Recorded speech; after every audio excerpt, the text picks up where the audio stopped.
Hello, everyone. I'm back. Um, I've been gone for quite some time, as you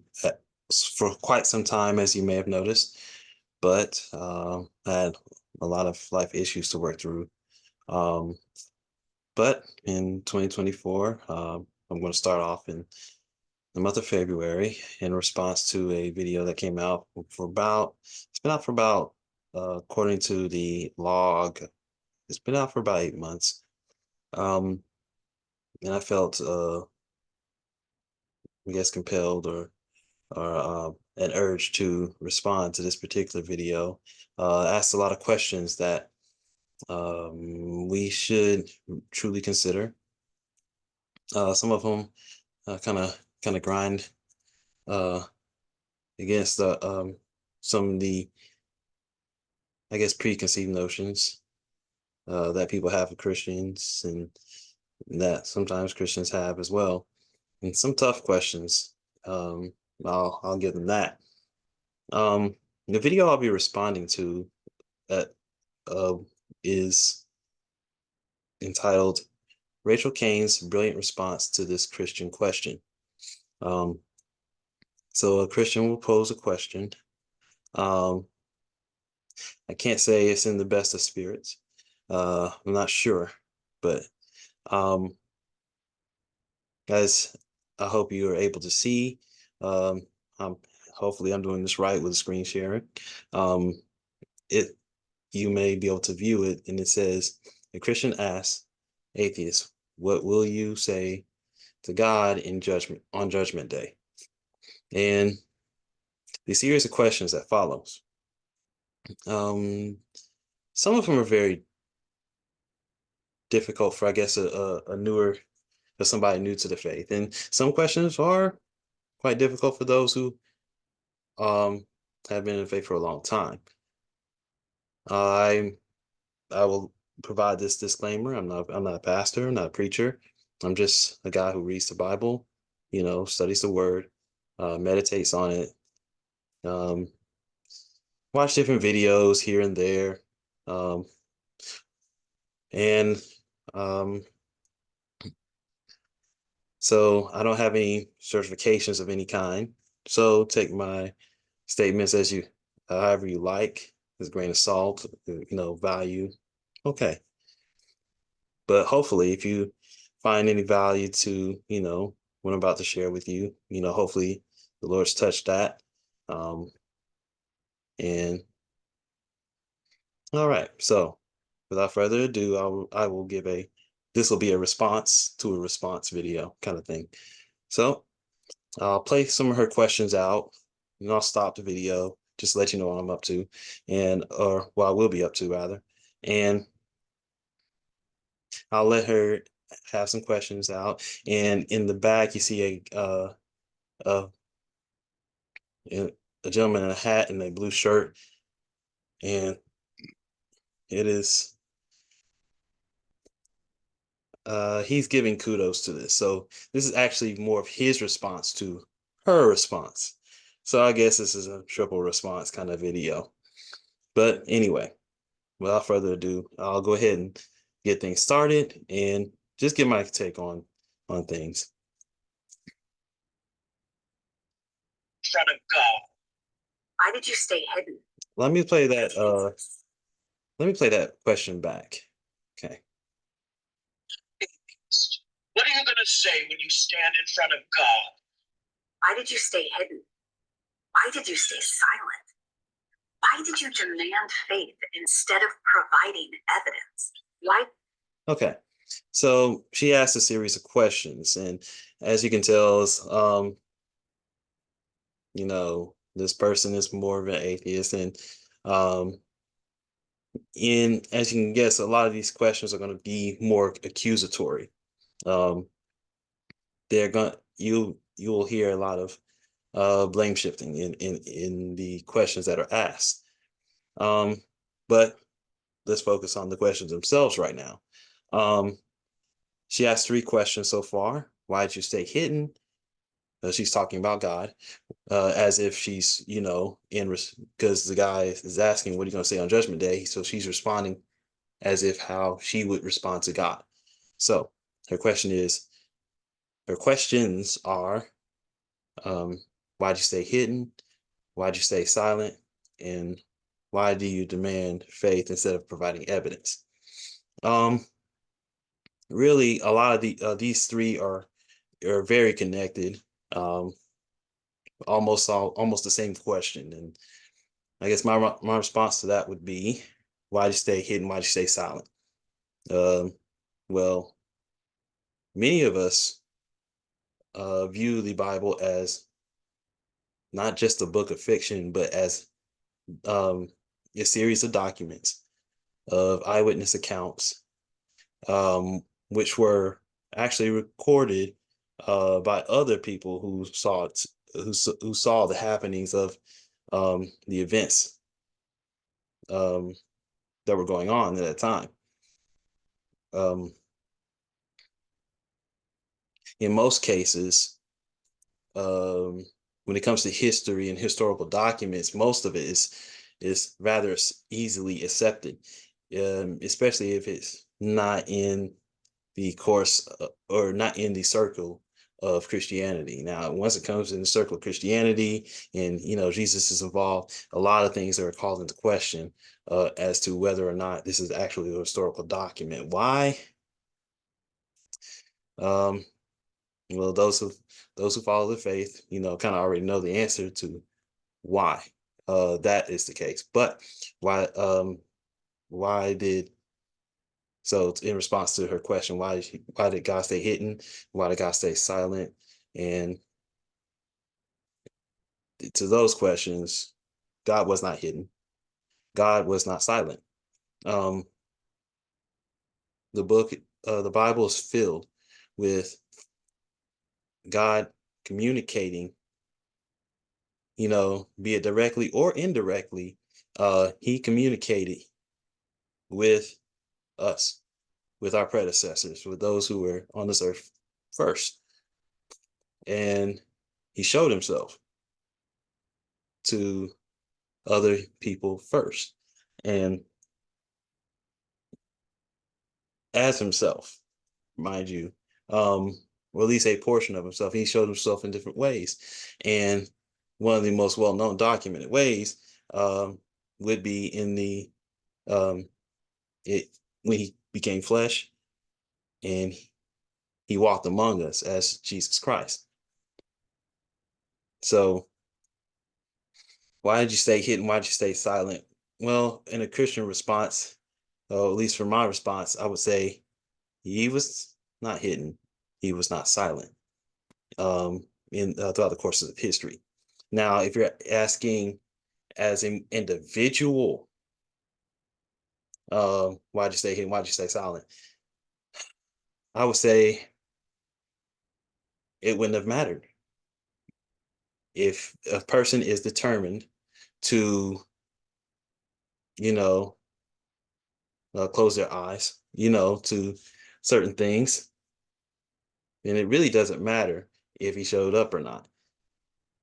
So for example, we have documented, eyewitness accounts, and that is being denied. You know what I mean? So I think I pretty much answered those series of questions, you know.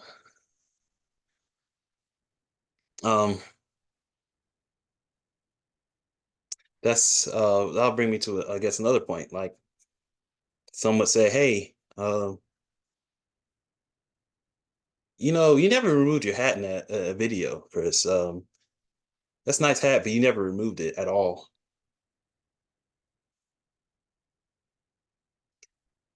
Despite the fact I have a camera in front of me and I clearly removed my hat, somebody can still say that if they choose to say it. So, why'd you stay hidden? Why'd you stay silent? Answered. We'll go on to the next series of questions. Did you reveal yourself in a book full of historical inaccuracies and theological contradictions? Okay. So again, the fourth question is kind of hits close to the the former three questions, the first three questions, but it adds a little more. And the wording of it is used to pretty much degrade, to assume that she uses words and language that assumes her position is factual. So there's going to be a attempt of manipulation there, she assumes that there's historical inaccuracies, and that argument has been really debunked by a lot of people who have more notoriety than myself, have been far more educated, than I am. So I really don't see the need to, research and break down the this and that. It's already been done. But I kind of lost track. Let me play that question again. So, in a book full of historical inaccuracies and theological contradiction. Okay. So in addition to that,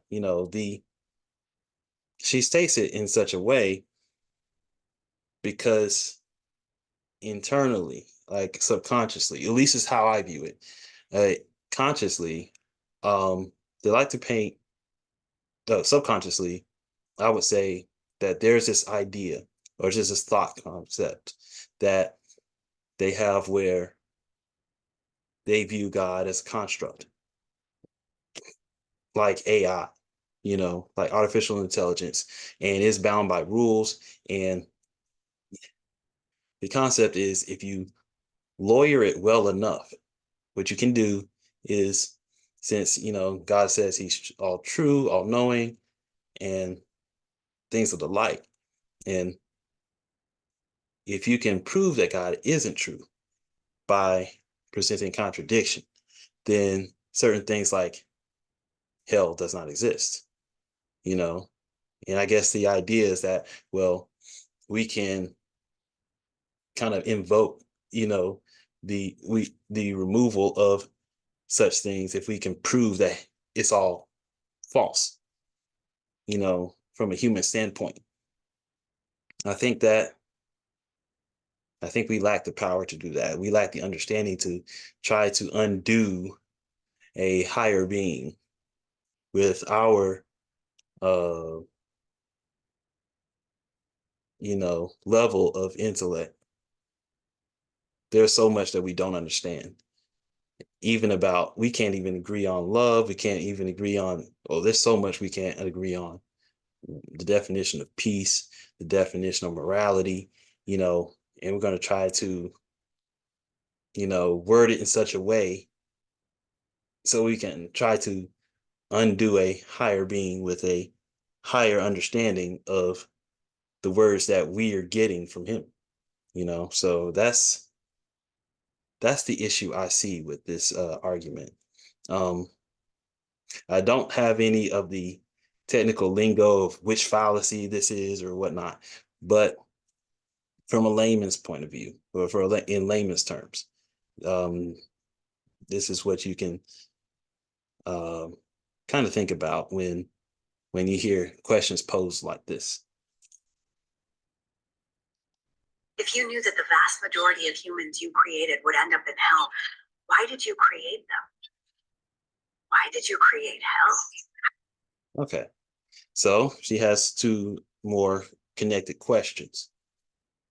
And so essentially she's asking, if God knew that many of us were going to go to hell, why create us in the first place? And the follow-up question that's linked to that is, why did he create hell? Well, I think I'll go ahead and answer the second question first. In that, in the Bible is written that hell was not made initially for us. It was not made initially for people, for humans. It was actually initially made for those angels that rebelled against God, when they sided with Lucifer, when he wanted to instigate a rebellion. Hell is for them. And so, but hell has much space. And if we so choose to deny God, then that will be our home as well in the afterlife, in the eternity. So the second question is, it wasn't initially for us. It's just been modified to accommodate our decision here on earth. So, but why create us in the first place if God knows that's going to be our destination? And I would say, you know, I would say it's much like an artist, who creates a beautiful masterpiece. It may not be taken as well by other people.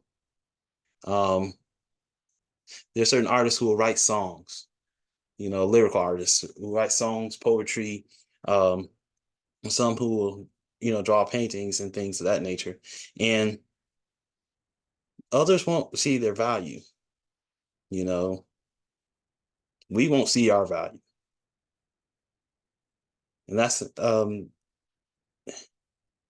think that's the sad part about it, is that we don't see our value, but God sees fit to at least see us, because he doesn't need us, but he really wants to spend time with us. He really wants us to want to spend time with him. And even if it will be for a short period of time, because eternity is quite long, compared to our finite, years on the earth, even if it's just for that moment, you know, even in all of our terrible decisions, God loves us. He wants to see us. He wants us to choose.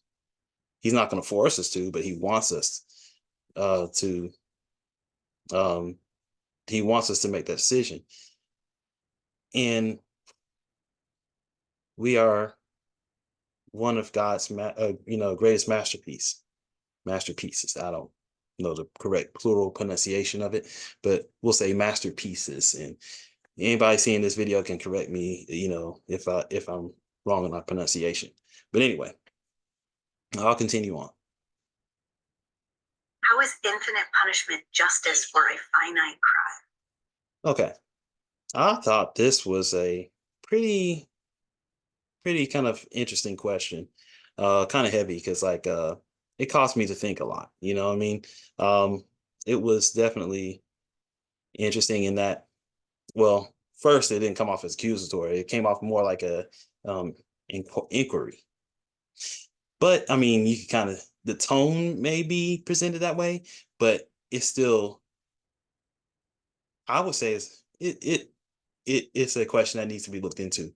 But as I was thinking about it, I think a lot of I have an example, a scenario, if you will. So let's say I am presented to be a world leader of some sort. Let's say I'm the president of the United States, hypothetically, of course. And I was given a short stint of time to be the president, and I said, you know what? Let me. One of the things I want to do is let me go to different prisons, right? I'm gonna go to different prisons, and I'm going to inquire as to I'm gonna inquire with the prisoners. If I meet a prisoner and I say, hey, you know, I really want to let you go, but I really need to know, did you learn your lesson?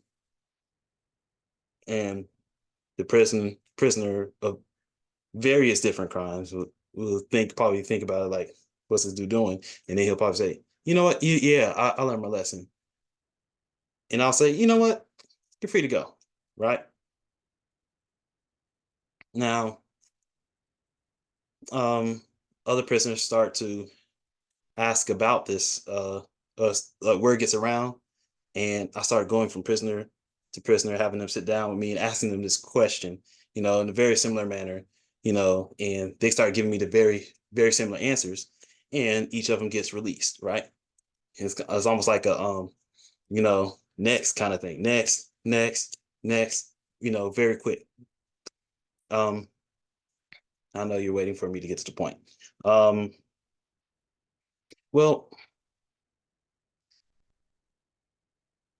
in this life, we have the capacity to choose. Um, rather, we have this life to make a decision uh, before the before that eternal judgment. We have a chance to make a decision of integrity, a decision of character, to say, I've done wrong. I know what I deserve. I mean, do I want freedom? Yes, but I know what I deserve.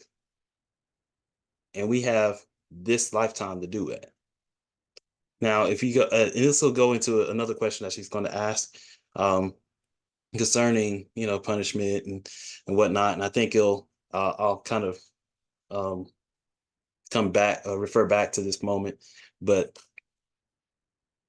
um, if we are sentenced to hell, like let's say I'm sentenced to hell, um, do I really learn my lesson in hell, or do I wait, or do I just simply want to get out? And so, as far as the finite crime for an eternal punishment, um, it's really more about, the decisions we make here. Because once we're suffering that punishment, that's not the time to display. That's not the time to make a decision. That's facing the consequence of the decision. We have this one life to display morality, or we have this one life to display character, integrity, accountability, and no amount of infinite, you know, punishment is just going to, you see us in, like, grant us that. And we're pretty much hiding from our punishment until that day. So if we run from, if we're really hiding from it and we're really running from it, you know, then isn't that punishment like, we haven't we chosen that? Aren't we kind of deserving of that? I mean, we've already chosen that in all this time that we have, you know, be it 20 years, 30 years. I'm approaching, 4 decades. I have 4 decades, to get things right with God. And if I can't do that without the threat of imminent punishment, is that, am I really showing character? Can I be changed? Or am I just trying to duck a punishment? So I think this actually gets into a more of another question, but I'll move on with the video. What is the point of torturing someone in hell if they can never get out of it and never learn? Oh yeah, that's the question. Yeah, what's the point? Well, many of us, despite our claim to want justice, to our claim to want morality, to want fairness and things of the like, we show a capacity, or at least understanding, on a very subconscious level, to have a conscience. We have a conscience, and some of us spend our life, trying to duck that, or trying to smother that conscience to allow ourselves to do what we want to do. Do we really learn if we're just trying to get out of hell? If we made the decision here on earth with all this going on, if we made the decision, okay, let me rephrase, or let me reword that. If we made a decision to be without God, right? To be absent from God, to say, you know what, I just want to do things my way. And then, we experience hell for a time. And we say, I want to get out. Does that mean we want God? Or do we just want to get out? That's why we have this time. That's why we have, the experiences of, we have the multiple life experiences that we have to make that decision. So getting pulled out of, I highly doubt that somebody getting pulled from hell, despite knowing of despite knowing of its existence, knowing, that there's a possibility that it exists, and denying it, only to be pulled, only to go there and experience it, would they really want to be with God? Or would they just want to escape the punishment? And is that truly learning? I mean, there are many people, like in the example I had with the, releasing the prisoners. There would be a lot of people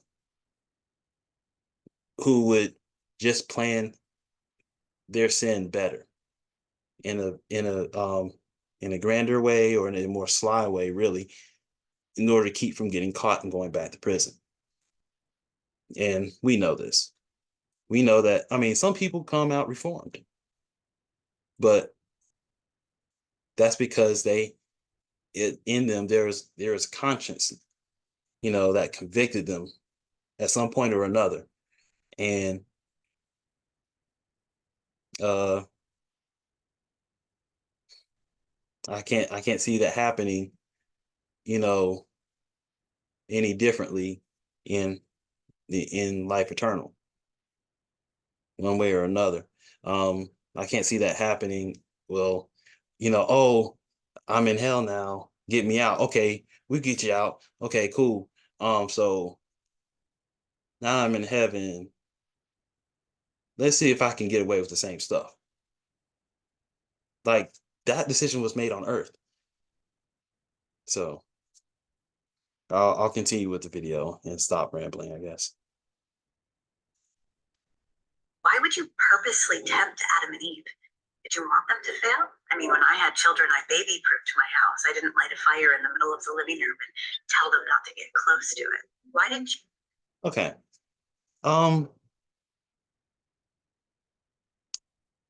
For this question, I kind of will insert, I guess, myself, and I pray that it's not, contradictory anyway, to the word, but it's just a thought of mine, and just it's something I live with, and that is, I view life. I think the purpose of this life, just my personal opinion, I think the purpose of this life is a test. It's a test of loyalty. It's a test of trust. It's a test of faith. It's and overall, it is it is where we make our decision. It is where we kind of draw the line. It is like, I like a particular video. I can't remember the name of, the person who's sharing it. It was like a podcast of some sort, but a guy had an interesting analogy, saying, that there was a fence, and God and his army was on one side, and Lucifer and his army was on the other side. And the person couldn't choose, so that this one person couldn't choose, so he sat on the fence. And so both sides go away from the fence. But Lucifer comes back. He said, "Oh, I forgot somebody. Yeah, you come here." And the dude's like, "Well, I didn't choose." the human was like, I didn't choose. And Lucifer like, but I own the fence. So you chose me.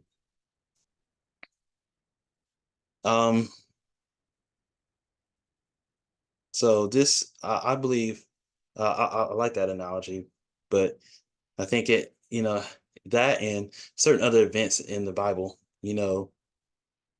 have kind of led me to believe that this life is a simulation of which we need to make a decision of whether we choose God or not. Because better that all the stuff that we're doing, all the stuff that humanity is guilty of, better here than in heaven. God's already ejected a third of his angels, due to rebellion. It would be, um, I don't see why he would allow us to go up there, not having already chosen sides, you know, to get a feel for things. You know what I mean? So as if we have that, it was as if we have a right like that to kind of pollute heaven with sin. So this life is a choice. The purpose of this life is a choice, and it is to be tested, to be offered things, to be tempted of things. And Adam and Eve were, I believe, involved in that as well. We were given free will, and now it's time to choose. So I'll continue on. You condemn slavery. Why did you create rules explaining to humans how you wanted them to conduct their slave trade? Why are Okay, so she asked two more questions, interconnected. Um, she asked first, why didn't you condemn slavery? And then the follow-up question is, why did you make rules to conduct the slave trade? I would say in response to this is that many of us have a very, let's see, what's the word I'm looking for? We view things with presentism. And what I mean by presentism is that we infer the things that are what we deem common, common sense currently or socially right now. We infer that into the past as if they lived in that same kind of culture. Even though they didn't have smartphones, even though they didn't have internet, they didn't have, a lot of technologies, radio towers, and, drills for, water wells. They didn't have any of that. So life was very different. Getting by was very different. And in those times, it was a little more common that if you did not, from my understanding, I could be wrong, but from my understanding, it was very different living in those times. Because if you did not have your own land, if you did not have your own cattle or your own farm, your own structure to live, an option that was available to you was to, to go to somebody and present yourself as a servant of sorts, like an employee, pretty much. But with the difference being that, instead of trading money and then going to your own house because you probably didn't have one, you may have had one, but instead of going to your own house, you probably would say, hey, you know what? I think you have this barn here. I see you have this, this structure or something like that. I'll help you if you feed me and give me a place to stay. And we have something similar to that nowadays, but we call it something different. We call it back then it was more called indentured servitude. But people being people, we know how to take a mile when given an inch. So we can't just have a good thing. We have to have more. We have to have more. And we need to seek pleasure. And some people seek pleasure by dominating another person, without care, without love. And that's more of a lack in us, a lack of us rather, and displays our capacity to, pervert things. And I mean, I'm pretty sure there are plenty of people who feel like they have an employer that just does the most and has overstepped their boundaries, and can make work really hard. So but life was very different back then, and well, very different in that, in how they lived, in it's kind of hard to for me to find the words correct, the right words for right now. But there are some, even though it looks very different, there are certain similarities in it.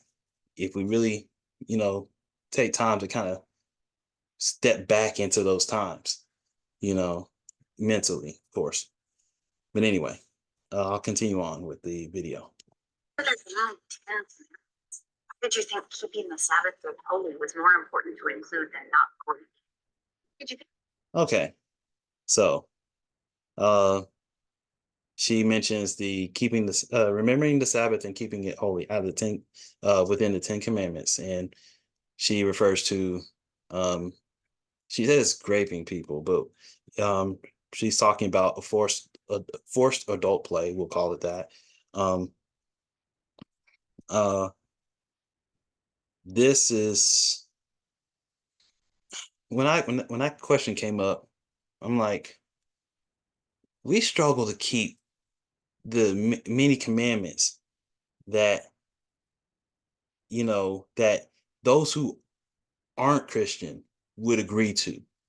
Most people, if you were to ask them socially, it's socially common for people to at least have the moral thought of, maybe it's bad to, people shouldn't run around and, well, to make this YouTube friendly, reducing people's life points to 0, harming them until their life points go to 0.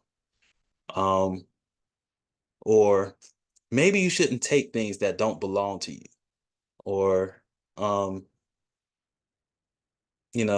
it would be nice if people were just honest all the time and you didn't have to worry about people doing mischievous things with their words and deceiving you and spreading gossip and stuff like that. Very common for people to say that. Very common, because they know that they would like to be treated in such a manner that they wouldn't want people or random people wanting to hurt them, steal from them, lying on them, and so on and so forth.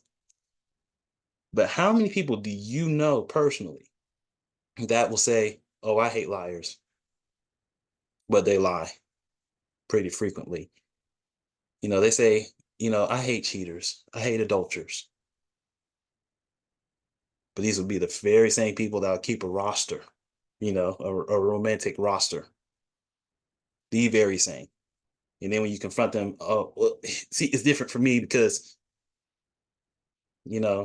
see, what had happened was, that's the beginning of every interesting story, But we find it hard to keep the laws that we agree on. And the Bible does have something to say about forced adult play. It definitely does. I think to go back to another question, I think that was in the slavery question, by the way. I think that was in reference to Leviticus chapter 22. I can't remember what the exact verses were, but I think there was either Leviticus 22 or 25. I can't remember. But when it comes to the forced adult play, we'll do, I think it's mentioned in Deuteronomy. It was either Exodus or Deuteronomy chapter uh chapter 25, I think it is. And Yeah, yeah. Those who were in short when it comes to forced adult play, um, you got stoned and until you stop breathing. That was the punishment for that. So,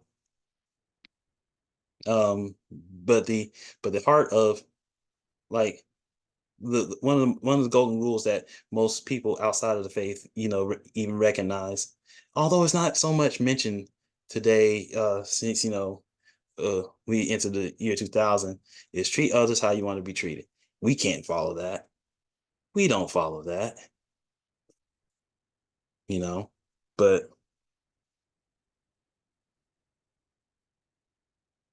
we're presented with a rule that, uh even though it's talked about, it's presented in such a fashion as, well, this is more important than that. We can't even follow the basics. And that's covered in the basics. If you treated people how you wanted to be treated, then that would be included. But we would know that if we spend time, trying to understand the person who made the laws, we would have understanding of the heart behind the law, rather than just focusing on words and how to lawyer them to get what we want, which is really what mankind struggles with the most, in our selfishness. That's really our, selfishness in nature, aka sin, in play. That's how I think of it. Um, but anyway, um, I'll go ahead and continue on into the video. I think it was more important to tell children they needed to respect and obey their parents instead of telling parents not to abuse their children. There's actually a verse that hits on that. As far as it's I can't remember which verse it is, but there is a verse that explains that parents should not provoke their children to anger. I wish I could remember off the top of my head. I can't. You know, that's why I gave you that disclaimer before, because I'm not a library. But if you're watching this video, you have a library accessible to you. All you gotta do is Google search it. But yes, that is actually mentioned in the Bible. As far as parents not you know agitating their kids. We aren't to provoke them to anger. We aren't to just, mistreat them.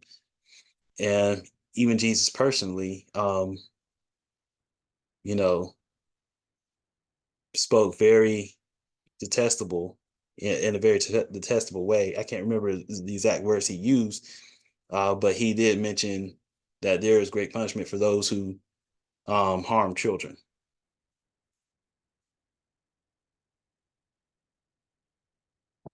Why did you make it possible for humans to physically hurt each other? You didn't give us unlimited abilities. I can't just spread my wings and fly. Chose not to give us wings. Why choose to make it possible for priests to grade children? That was a very odd kind of link to. Um, I found that those three questions. Well, the first two linked. You know, why do we get hurt, and why come we don't have unlimited abilities? We have plenty of abilities as people, as humans, as people who have the capacity to engineer certain things. We're doing many of the things that we naturally would not do. We naturally cannot communicate with each other within seconds overseas, but we can.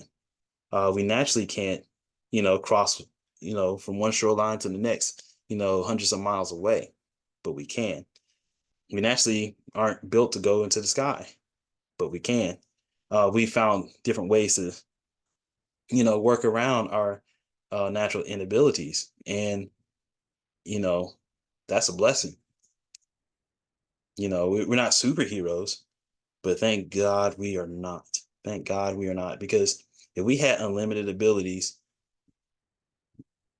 we would pervert them too. We do pervert them. Um, you know, Water is an essential source of life, but people, you know, invented concrete shoes. to to make points. And I think you understand what I mean with the concrete shoes and water, the large bodies of water. There are people who take medicine, medicine's good. But then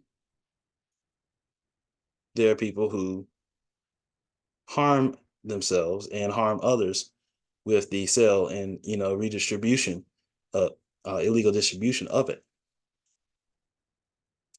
So we know how to take a good thing and ruin it. Just like, and to draw on her other examples, we know how to take service and ruin it. I.e., one of the most common, terminologies is, concerning services, Karens. They know how to ruin service. They abuse service. As far as the forced adult play, adult play is when it's in its proper place, is actually very, is very good when it's in its proper place. But people take it outside of its proper place, and it causes misery that goes on and on and on. So thank God we don't have more powers. But as far as, why are we allowed to get hurt? I would say my personal response to that is to let our conscience, to initiate our conscience, and to let us know what we're doing to somebody else is wrong. If I take something and something, let's say of a sentimental value from somebody else, and I see them go hysterical, that should agitate my conscience. That should say within me, you know what? I shouldn't have taken that. That's not mine. This is wrong. And plus, our in addition to, our conscience being activated, we are in a sinful world. We're in a broken world. We're in a world that that we are actually, because of our sin, we are meant to leave this world. Our bodies are now meant to be temporary in order to go, in order to make that appointment on Judgment Day. That's what, that's the point of dying, is to appear on Judgment Day at some point. And on the other side of eternity, those who, those who choose God will be given bodies that are perfect. We will not have to worry about pain. We will not have to worry about sickness. We will not have to worry about, diseases and all these other things that plague us. We'll have we may not have wings. I can't promise you wings, because I didn't see in the Bible, where we would get wings, but we would get perfected bodies, and sorrow would not be a thing. Pain would not be a thing. But we have to choose that. So. How could you watch that happen in your churches by your servants and do nothing? Okay, so the question goes back to that particular question goes back to, the forced adult play, by well, she says specifically, she's sure to mention specifically by, pastors and priests, how could God watch? Well, this is what this test is about, in the sense of, it's about us making a decision. And God is actually very, despite how much people try to present God as a cruel God. God is very gracious, you know. And I'm thankful. I, for one, am thankful that, I've taken stuff that didn't belong to me. And I'm thankful to have my hands and fingers. You know, I've told a lie. I'm thankful to have my tongue. Because I was able to repent of these things and, strive not to do these things anymore. Are there still things I struggle with? Yes, absolutely. But thank God I didn't immediately get judged in the in a in such a heavy manner, you know. But God gives that grace to a lot of people. And now there's certain now that doesn't mean that we all gonna escape punishment, or escape the consequences of our actions on this earth. There'll be some that, may that may escape immediate, you know, uh judgment from us. But that eternal punishment, that's something else. That's pretty heavy to burn forever. So just because it doesn't happen just because that God's judgment doesn't happen as we think it should and on our timetable does not mean that judgment will not come. And it doesn't just apply to priests and Christians. It applies to everybody. The Bible says it's heavier on those that know, that know better, but do not do it. So greater is the likelihood that, you know, that these people get caught. As those who are listening to me, those who are listening right now, and those who have, heard her, there's a reason why they know. It's because they get caught and they're presented as, you know, the terrible people that they are. They're revealed.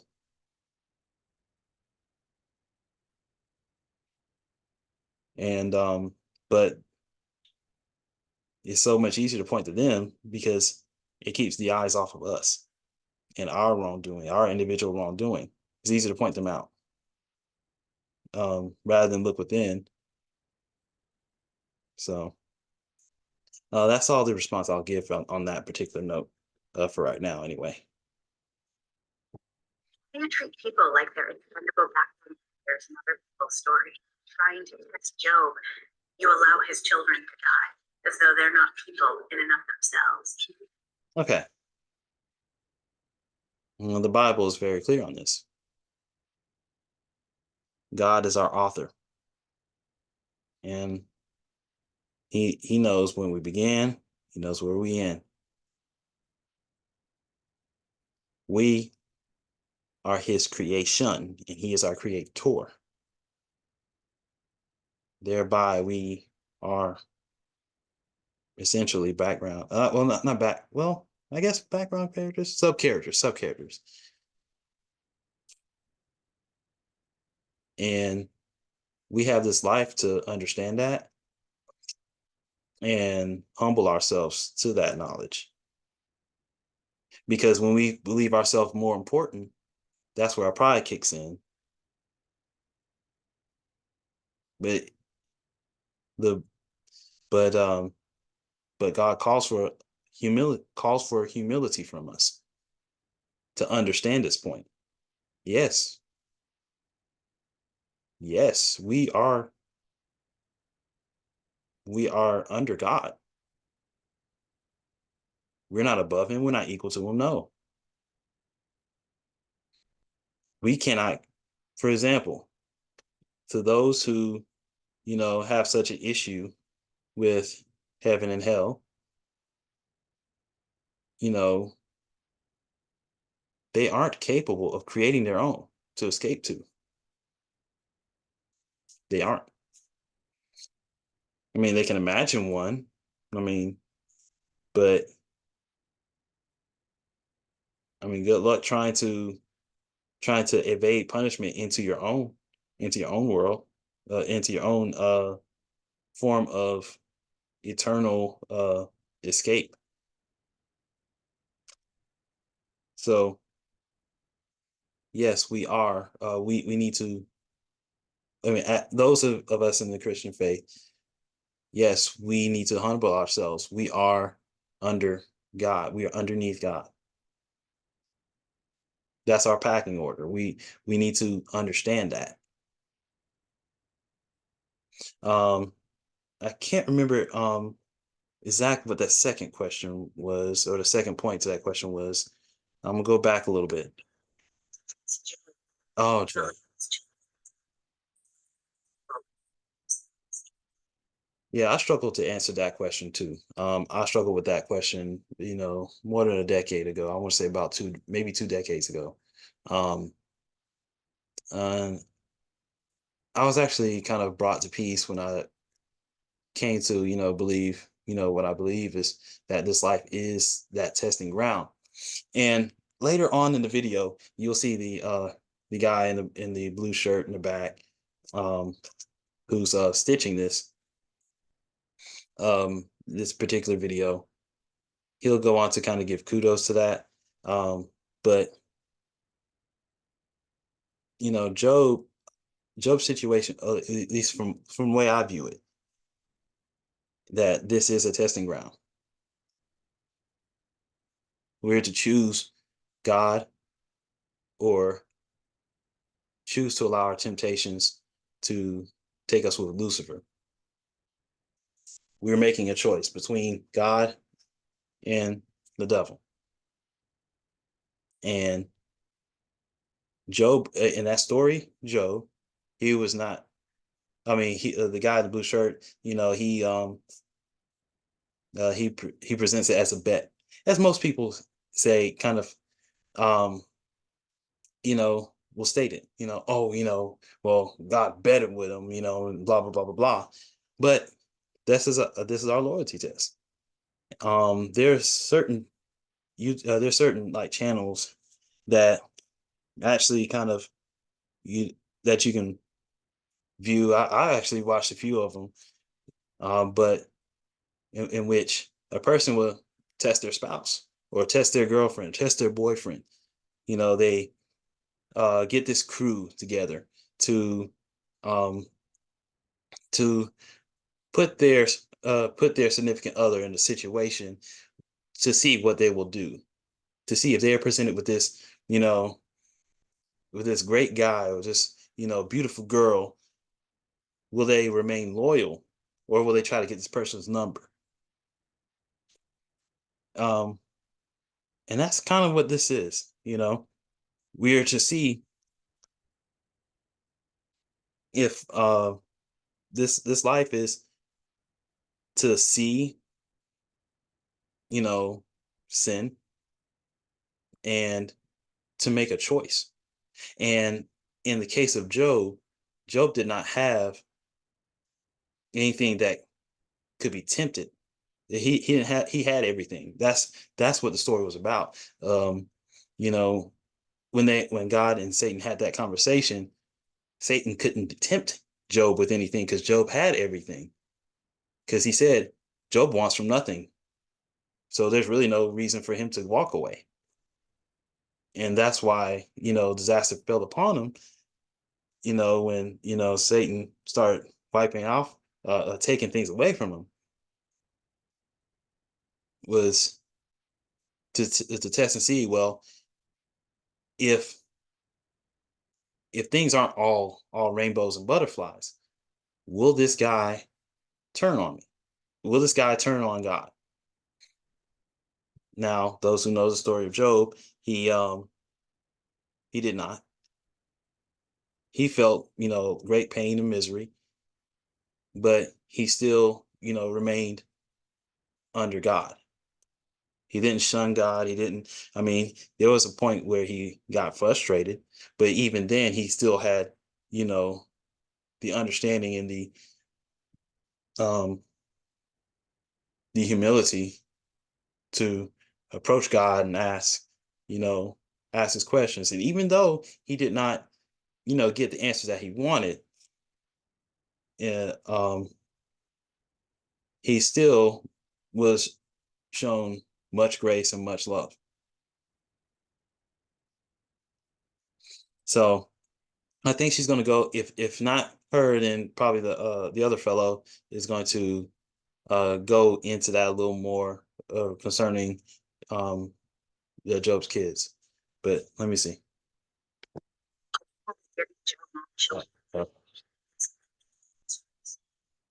Well, all of us have an expiration date.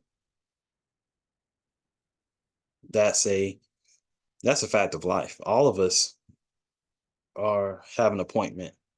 All of us can't. None of us are capable of living forever. As much as some people want to. That's a hard fact. And God designed us that way. God has that say. God has that control. Because we got to get there somehow. And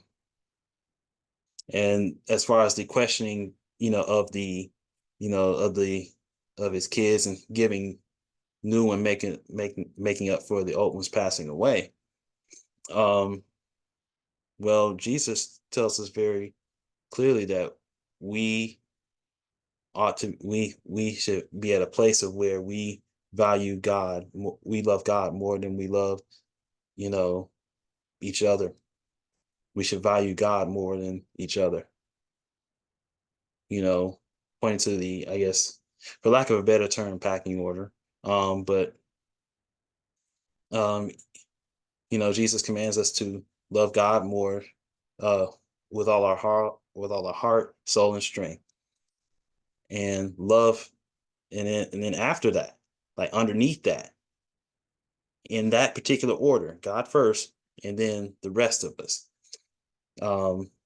We, love our neighbor as ourselves, right? And he also said, Jesus also said that he didn't come for peace. He came for war. He came to cause a little, well, not little, but cause division, in that there was going to be people who had to choose God over their family, God over their friends, and we have to be able to let go of we have to value the creator more than the creation. Because we start putting the creation on God's level, that would be considered idolatry. So as painful as, losing a loved one can be, even though, it's losing a loved one can be painful, we also have the privilege to know that our time apart with them, if they're in heaven, our time apart from them is temporary. So that's another, that is a comfort to know. But it doesn't make the situation light. It is a heavy situation. I say, a lot. It's something I get from my grandma. Anyway. All right, I'll continue. Why do you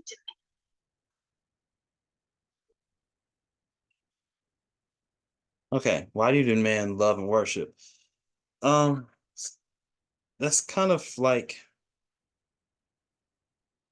how we, well, she says she has a child, and I would assume that she would demand obedience, demand respect, demand an attempt at decency from, a being that is totally reliant on her, totally reliant, you know, uh, just like, uh, children generously, children like 5 years old, can't really provide for themselves, especially in this day and age. They can't provide for themselves at all. So, uh, I don't think it is out of place at all to say, hey, you need to understand, how things go. I don't think that's out of place at all. Because you're not gonna let a 2-year-old, run the house. At least I know I wouldn't let the 2-year-old, tell me where to spend the money that I gotta earn, to keep a roof over our head or whatnot. Or, decide what we're gonna eat. If I say, hey, maybe you should clean up your room, blah blah blah, to like let's say a 5 or 6-year-old, and they tell me no. It's like, oh, okay, my bad, I didn't know. Like, no, I don't know too many parents that would tolerate that. Okay, let me rephrase that. I don't know too many parents um that would tolerate that and say they have a peaceful life. More and more people kind of allowing kids to run to run their household, but you can't say that that's being done and the kid understands the things about discipline and self-control. So this is 2024, but I'll continue on with the video. It's crazy. Why do you demand human sacrifice? Why do you? Okay, why do you not offer forgiveness freely? Well, forgiveness is offered. Grace is offered. Um, Human sacrifice. There were only, as again, I'm just a reader. I'm not a scholar. In that I backed by any sort of legitimate paperwork or whatnot. But as far as I know, there are only 3 people that had to worry about human sacrifice in the Bible. In the sense of in terms of salvation, Christianity, and whatnot, and dealing with sin, which is uh, Abraham, his son Isaac. Forgive me if I got that. If I got his son's name wrong. I think it's Isaac. Abraham, Isaac, and Jesus himself. And Abraham and Isaac were actually spared.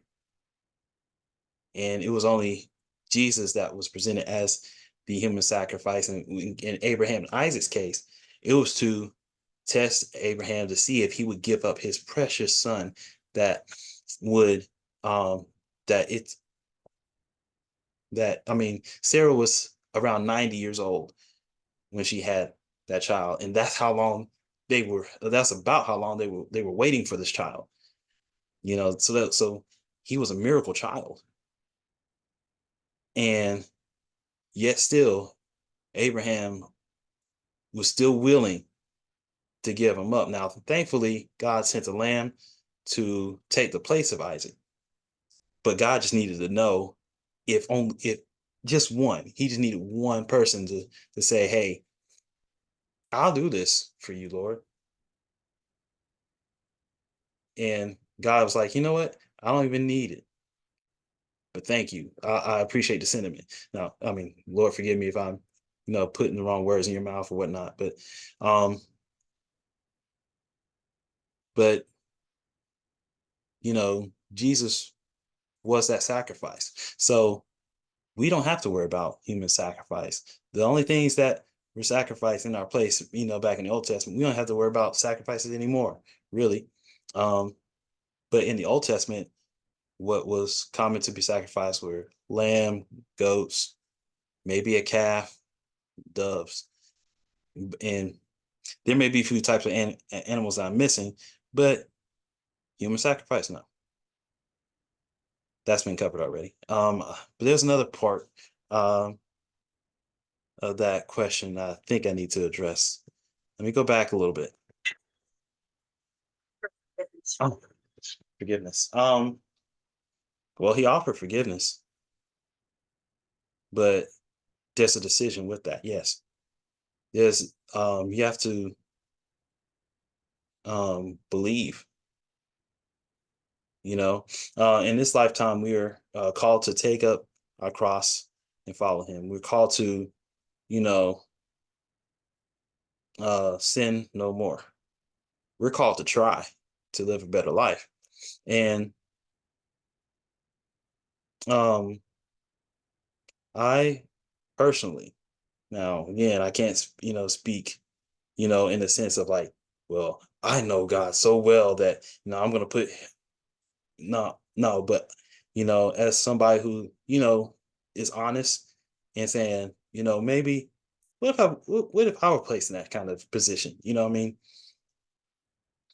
Um, when I think about that, uh, other kind of situation as far as, you know, an eternal punishment, right? Um,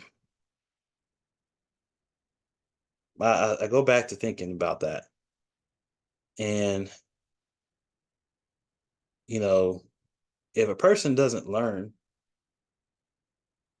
if a person doesn't ask for forgiveness, if a person doesn't change their ways, why would God bring them into His personal sanctuary? Why would He bring us, as troublesome as we are right now, um, you know, without fixing us? Why would He bring us on holy ground? I mean, He's letting us do what we do here, and those who want to change, you know, can, and those who don't want to change, well, they have to suffer some consequences. But grace was offered. Grace is offered even in the even in this mortal plane, in our flesh, our mortal coil. Um, in fact, people have pointed to, like the Disney story, or not Disney story, but the story that Disney portrayed called the Prince of Egypt. Yeah, Pharaoh was offered a chance to be kind and to be understanding with Moses and letting those people free, letting the people go. God gives chances. Instead of, God flooding the world immediately and just kind of lifting up Noah in the air and like putting him like on a on a fine cruise ship.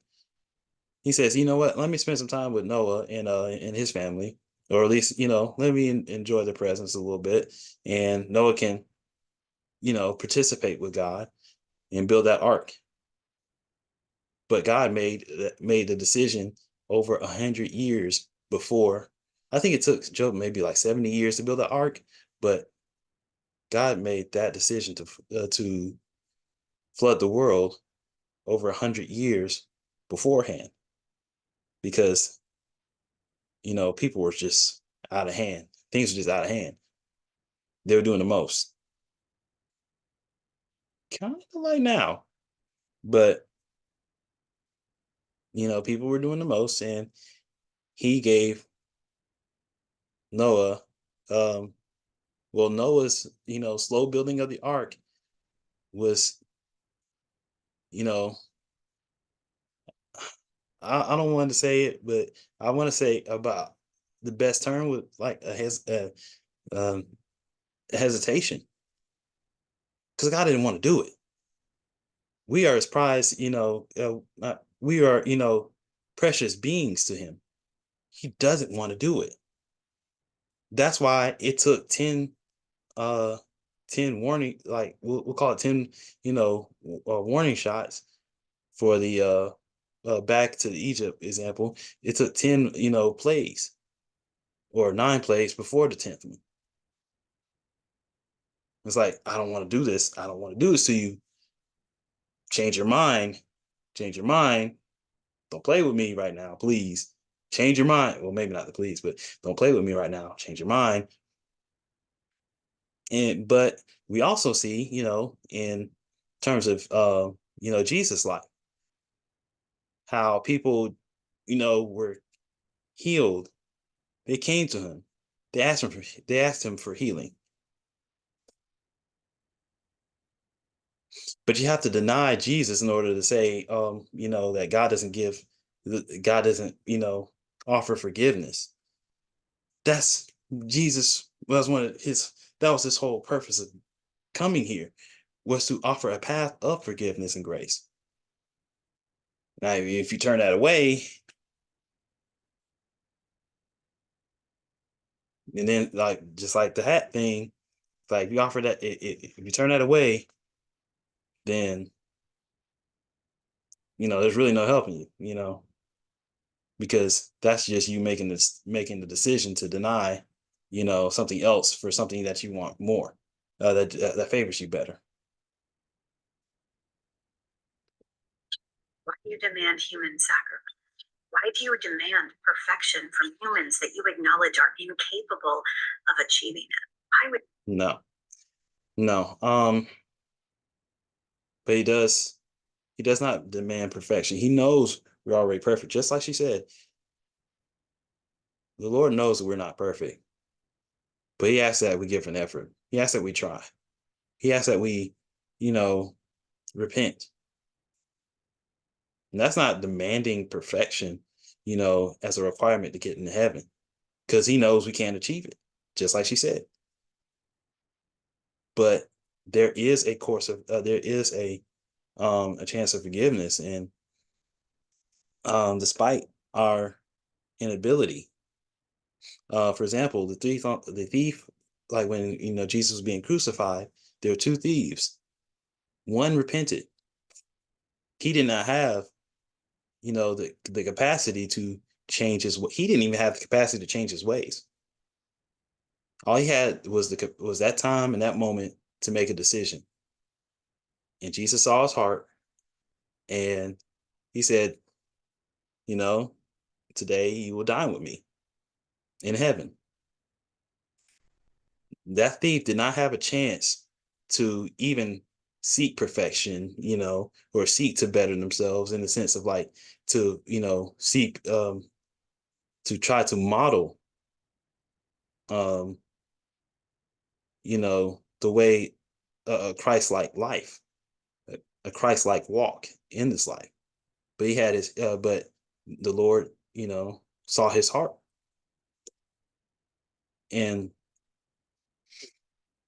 as long as we're honest, in our pursuit of a relationship with Jesus, and I think that's as long as our heart is truly into that, you know, you know, into recognizing that he died for our sins, recognizing that he, rose from the grave, you know, solidifying, his place in heaven, and in, you know, making that declaration that he is the Son of God.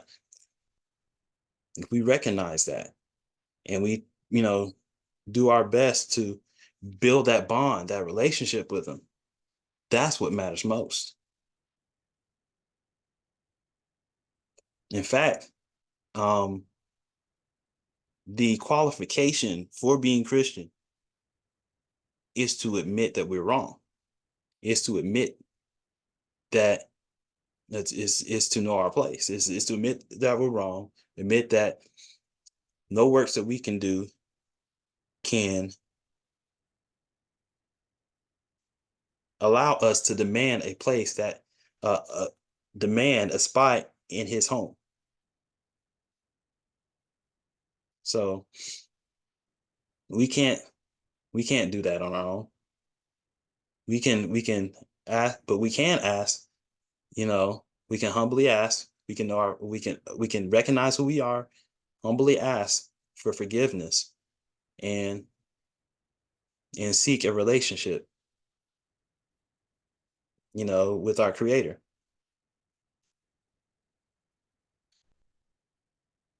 Would you punish people for not achieving something that they're not capable of achieving?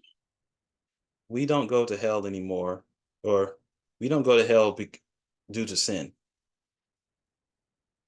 in the sense of like, okay, that may come out wrong, but it's not sin that sends us to hell. It's our choice to live in it.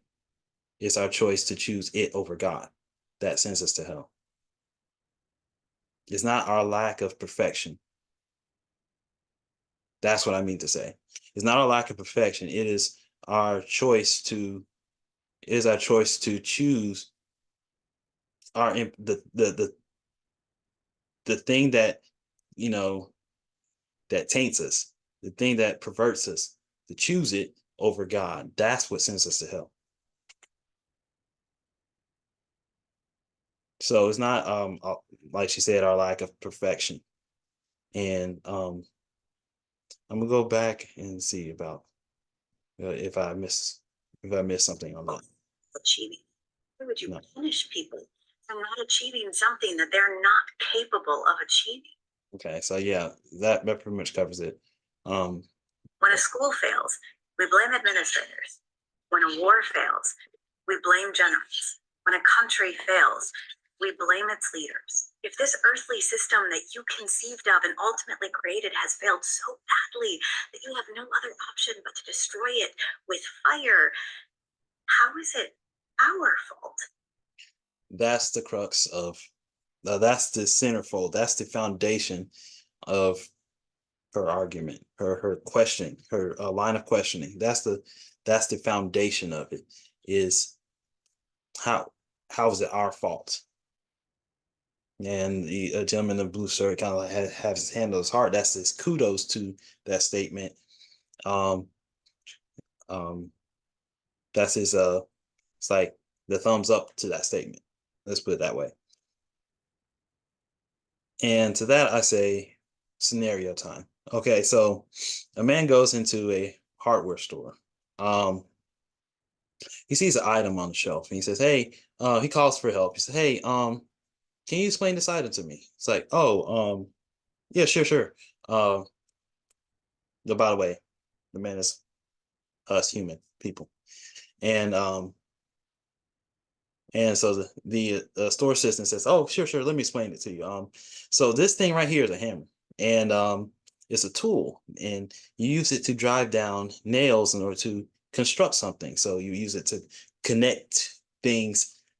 You would typically use it to connect things that in order for construction, in order to build something, drive a nail from one thing to another to hold it in place."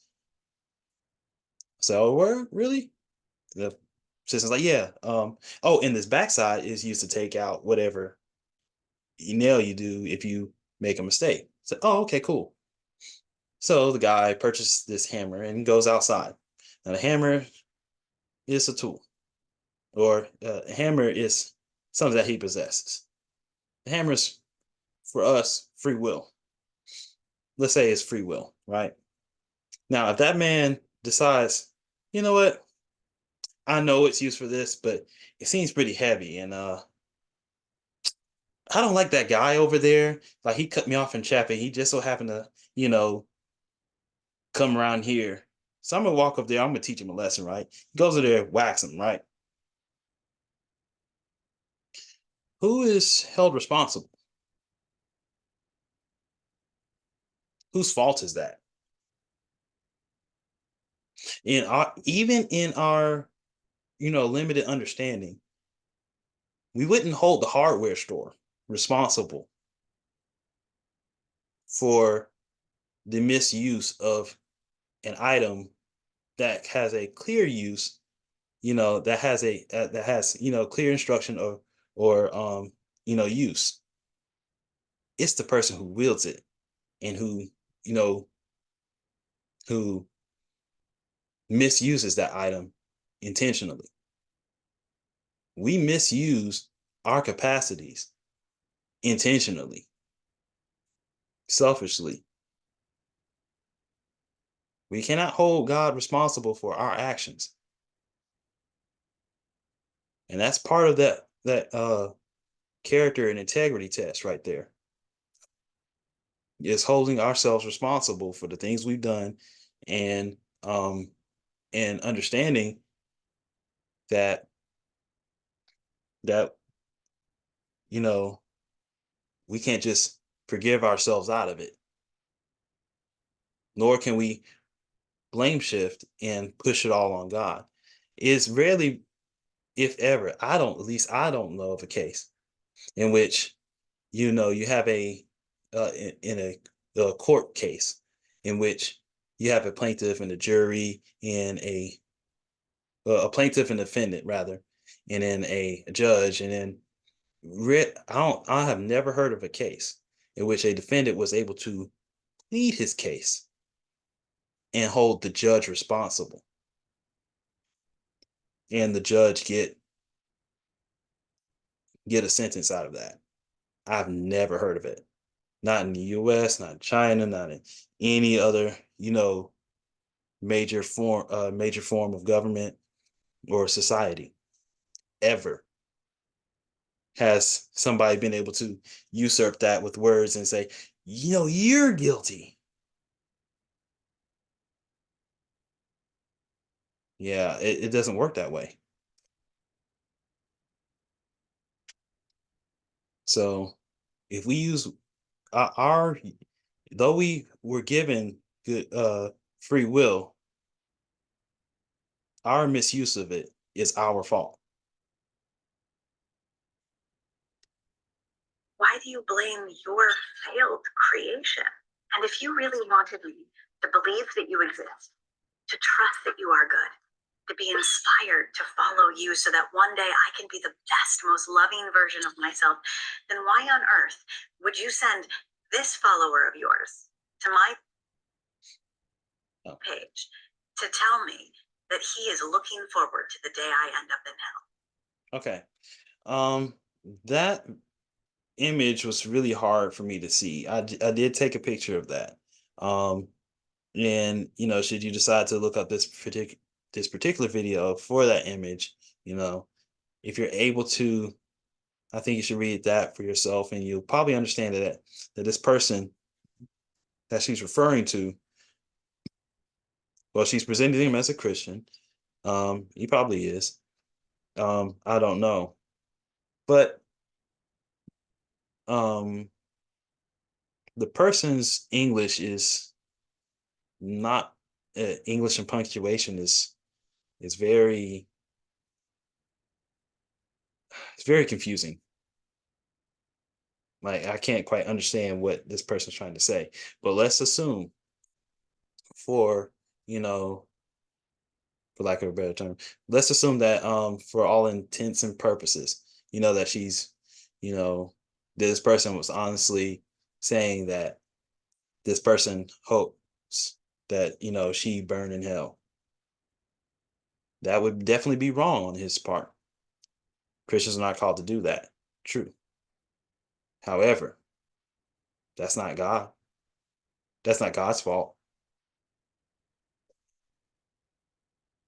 That is not God's fault at all. That's on that person who misused his free will.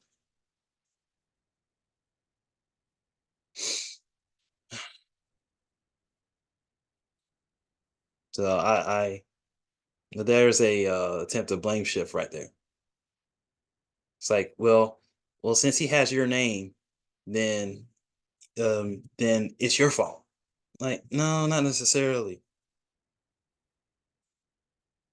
He there is I don't see any evidence that he got his calling to do that, and that that goes is being pulled from God. That that particular action was encouraged by God. In fact, biblically, Paul tells us that when we approach somebody, we should do it in love. And if that were the case, if he was not doing it in love but doing it in condemnation, then that would not be a good presentation of, or a good example of someone practicing Christianity. It's not we don't get to discount the law just because a officer does something, like let's say a police officer. We can't say, hey, we need to tear down laws because this officer is doing bad things. Like, yeah, he may have done some bad things, but that doesn't mean that the law is terrible. Like, no, it doesn't. It doesn't quite, at least from my understanding, um, the logic doesn't quite follow. In that, uh, in that I see it as is simply blaming, the blame shifting rather, which is a form of manipulation. Um, and for those outside of the faith, it's very common to for it's very common for them to blame shift and manipulate, and I mean, because that's how a lot of their rebuttals go. Um, we can expect, and this is more so for the followers of Christ and um, those who may struggle with the faith, especially if you're encountered with these kind of questions, is that you can expect um, a lot of blame shifting, a lot of manipulation, a lot of um, confident, untruths, a lot of confidently stated lies that we come across. Um, it's a very common thing to expect. You should expect it. There's some things you're just not gonna you don't know immediately, but be careful when you hear these things and don't always take it for truth. Just take it as if you don't know, if you don't have a response, you don't have a response, and it doesn't mean that that they will imply, they'll go ahead and imply that if you can't answer a question, then they win. Like, that's not always the case. It just means you don't know. If I ask a rocket scientist, you know, uh, a bunch of different questions, if he can't answer one, that doesn't make him any less of a rocket scientist. You know what I mean? It doesn't disprove rocket science. Rockets don't evaporate because I asked a bunch of questions like, what's the exact distance between between Mars and Jupiter? And if a rocket scientist can answer it, oh no, oh, you're not a real rocket scientist. Like, or you're not a real studier of space, astronomy, or astrology. I can't remember which word it is. Tells you that I'm not the smartest man in the world, of course. Anybody viewing this video could easily point that out, right? So How on earth would that ever win me you can't be won over. This is it's like one of those challenges. I'm pretty sure many people by now have heard of the name Steven Crowder. He used to have a little a table that he would go to different campuses and different public places, and on that table, he would present the viewpoint, more political viewpoint, and at the bottom on the table, it say "Change my mind." And there was for following, I would say, like 4 years ago. I was ballparking about 4 years ago, and fight for like a 3 year span. It was very common to see memes of people posting their posting something and saying "change my mind." But the point was that you were supposed to go there and plead with him why he was wrong. But that's an empty challenge. That right there is an empty challenge because all he has to do is say, you know, well, I believe the sky is purple, and you know, and discount whatever evidence that you give him. Otherwise, you can present a prism and a listing of all the colors, and point to the sky and say, no, the sky is blue. Oh, it's 9 o'clock now. The sky is black. And he go, no, I'm pretty sure it's purple. You're wrong. I win. That's what we have here.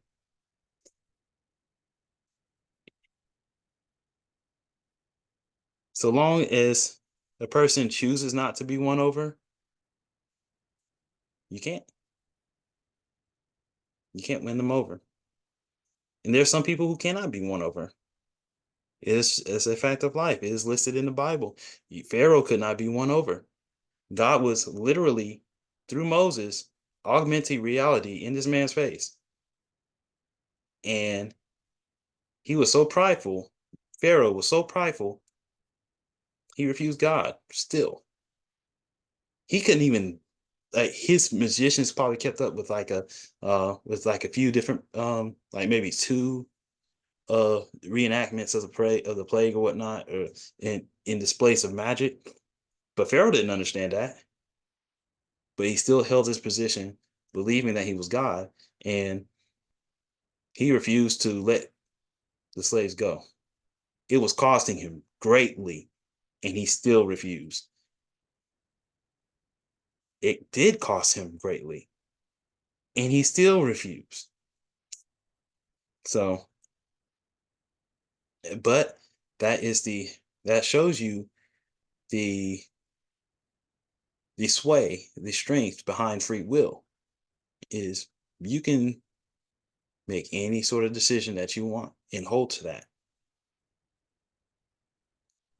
And if she chooses to pick one person who, uh, still, giving her the benefit of the doubt on this, assuming that this person intentionally sent that, she chose that one message out of many who were probably been like, hey, I really wish you would, rethink, your spiritual destination here.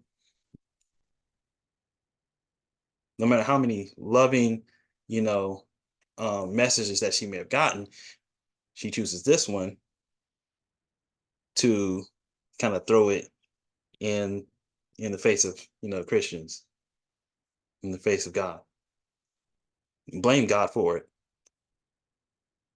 and discount the other ones because this one gets her. This one will likely get get her views from other non-believers and other people who have rejected the gospel. And it's not to say that, I mean, I hope that both she and the gentleman would eventually, change their heart. But um, it's a hope. And I know that they can choose.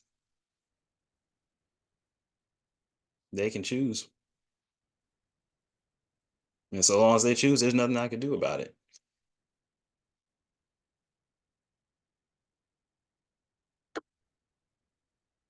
That's a video that I posted back in February. It did pretty well, over 1 million views from that. Oh, so it's been about a year now. But yeah, I'm sorry. Let me let him video talk. And many people in the comments began to exclaim how this woman does not have nor has ever studied the Bible, this has never had the Holy Spirit, that if she simply just read the book, then she would understand why God chose to do all the evil things to which he did, that they are not. Okay, so the comments that he's referring to, right? Saying that if she had not read the Bible, that actually points back to the choice. Jesus in multiple occasions said, those who have ear, let them hear.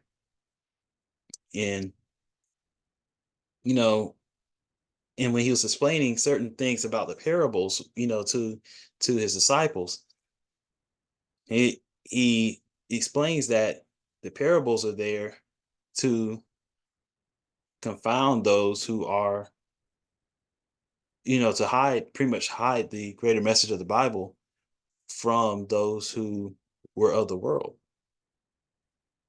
It's not, they won't get it. If they choose to make God their enemy, they won't understand the Bible at all. They weren't meant to. At least not at the moment.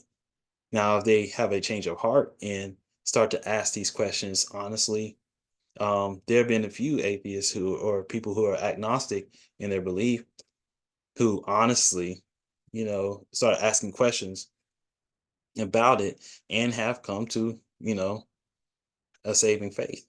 They came to accept Jesus Christ as their Lord and Savior. Highly intelligent people. I wish I could remember the name of this one lady who was a mathematician, but she came to it by, pursuing the question of consciousness and morality. There's another journalist who's pretty famous, at least within the Christian circle, called Lee Strobel.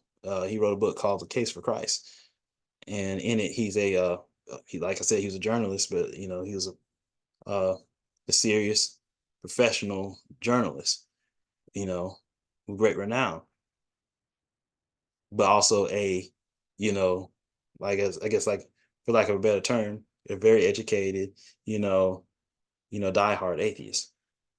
But he honestly, set his biases aside and was like, let me pursue truth rather than just affirm what I want or infer what I want.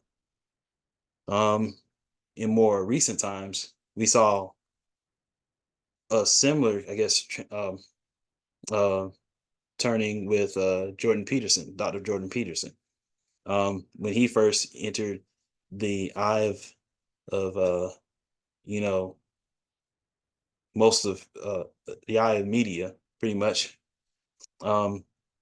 he was known as a more of an agnostic, I want to say, maybe atheist or agnostic, one of the two. But upon him honestly looking over the Bible, he changed his mind on it. When he was featured in various different interviews with people who were putting down Christianity, but they were coming face to face with a highly intelligent man, and explaining his faith, and they can no longer say, well, this is foolishness. You know what I mean?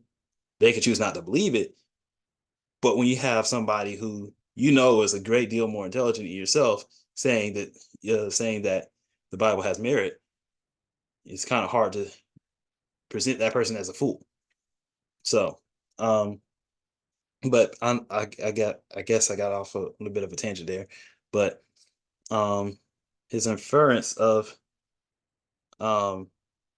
he does infer that God's actions are evil, and that's coming from people who do not know better, me included. I can't say I understand morality to all in its whole. I study math, but I don't know the entirety of math. I studied thermodynamics, but I've I I can't claim to know everything. I know a little bit about gravity. Can't claim to know everything, right? So someone, but I can also easily point out people who do not know everything, and I'll present, this guy as someone who doesn't know everything. It's very easy if you in this day and age, if you are not Jesus, it's safe to say that you don't know everything, and that's about any particular subject. For a while, I was a professional. Or at least I considered myself. Let me rephrase. I considered myself a professional Tekken player back when Tekken between Tekken 3 and 5. You couldn't tell me anything about Tekken. Anything. Like, yeah. At least you couldn't. It was extremely hard to tell me something I did not know unless you were as much of a fanatic as I was. So I can't accept his view of God being evil because and he'll go into that a little bit more, but and I know it can easily be said, oh, it's because of my bias, but I'm going to rewind that a little bit to see if I missed any points that I wanted to hit up on. that he makes. Woman does not have nor has ever studied the Bible. This has never had the Holy Spirit. Now that may be true. The Bible does say, if those who claim to be with me but left me were never with me. And that was very true in the case of Judas, the one that betrayed Jesus. Anyway, there are two Judases that are mentioned. Well, there are at least two. Let me put it that way in the Bible that that were around the disciples, and one of them did betray Jesus. I mean, actually, and he was never truly with God. So it's likely the case.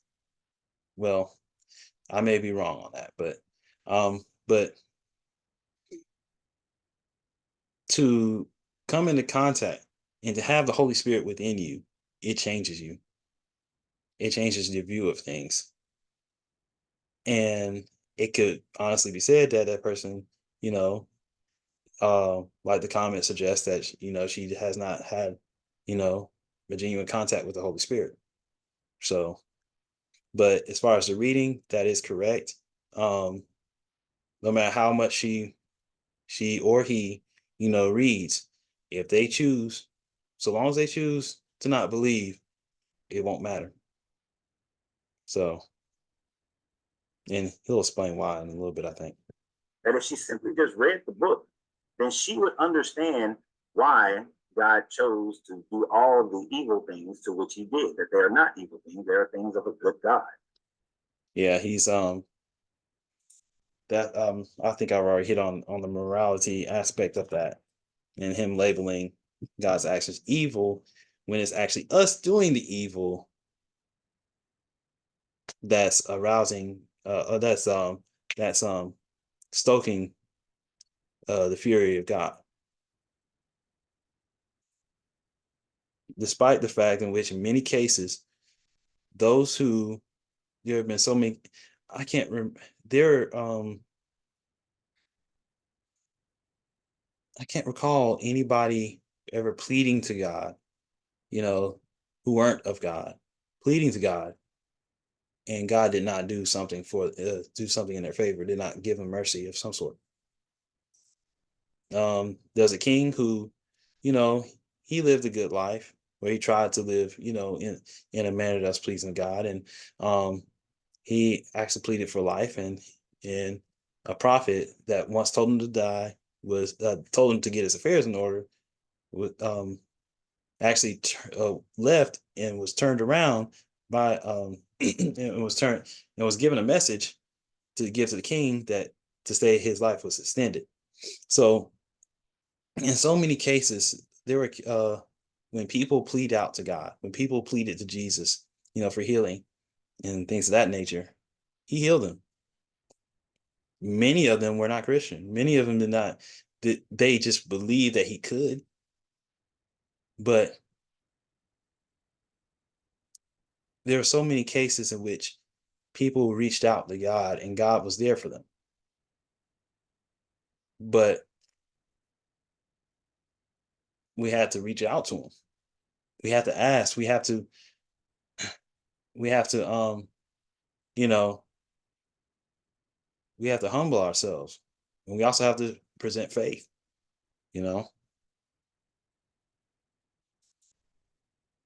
That God's mind is greater than her mind. So how can she possibly understand why he would allow for people to be great, as she says, why he would allow for us to be blamed for his mismanagement? Why would women be subjugated in such ways that they are, through having to marry their assailant, marry their rapist if they are raped by a man and she is unwed? Okay, so in that last little point right there, that's actually, I think, a misreading of Leviticus. And for those who are practicing in the faith, you'll get this a lot. That's why you can't just it's okay to say if you don't know how to respond to whatever questions or statements that they have, is because sometimes because they're aiming, like I've said in other videos, they're aiming to win. They're not aiming to be correct. They're aiming to win. And so that was taken out of context, because I did read through Leviticus. That's what I wanted to say. I can't remember if it was chapter 22 or 25, but it does mention the punish what should happen in the course of adult play and forced adult play, but they actually separated those two incidents with the words, and she cried out. So in those two cases, it's they separated the incidents by, was it consensual or was it not? So, but that is the way. But God did have a design for society back then, where people were not meant to just give themselves to pleasure in that way freely. That if you made it with somebody, you were supposed to stay with that person and raise them in the family and support that person. Back then, sex was extremely sacred. It's not so much sacred anymore, but or at least it's not considered that, in modern day society. But there was no such thing as child support back then, or at least not in a way that government would say, hey, you know what, we're going to hunt you down and we're going to get this man to pay, and we're also going to give you a free place to stay, and we're going to give you these silver pieces so you can to help you survive. It's like, no, like people had different mindset of intimacy back then, of physical intimacy back then. So and it did call for people to be responsible for their actions. And God already, like I already mentioned, God had a harsh, not harsh, but like a heavy view on those who, took part in forced adult play, and that was, reduce their life points to 0 through stoning. And all he has to do is pay the bride price. The idea that it would be satisfying to Job that he would get replacement kids for the kids that he lost when he had done nothing wrong, and it was merely a bet between this deity and the Satan, which... Okay, so I've already hit on that back when Miss Kane made mention of that. So I'm gonna let him keep playing. But as far as the mention of bet and how how the phrasing of that makes it just looks like oh, it's just happy time, it's fun time, it's purely for entertainment purposes. Like, no, this is to decide the trajectory of his soul and to understand, does he love me? Like it's God saying, does Job love me? Does this person love me? Does Chris love me? Does Miss Kane love me? Does I believe this guy's name's Wesley, Mr. Wesley. Does Mr. Wesley, love me? We already have those kind of tests. Those we already experienced temptation. We don't have everything. Many of us don't have everything handed to us. While Job's case was very different. He was already well disciplined and and knowledgeable in God, but he also had, like I said before, nothing to be tempted with. So his temptation look very different and having everything he that he knew stripped away from him. Christians, please understand and realize that Satan is originally a Sumerian word that means administrator. It does not mean the devil. Okay, so I can't claim to know exactly, what Satan means, but assuming that it truly means administrator, then as in somebody who holds position or power, or a sway, then it wouldn't really matter, because it is true. It wouldn't be, rather, it wouldn't serve his argument to correct us on that, because it's still true to a degree. God does allow Satan to control much in this world, and because he would not have the offer Jesus when Jesus himself was tempted. He offered Jesus the world. He offered Jesus the world, but he can only offer that world if he had it to give. A lot of people, today, especially celebrities, they're offered seemingly the world. They're offered so much on a silver platter, so much fame, money, and all the comfort and luxury that comes with that.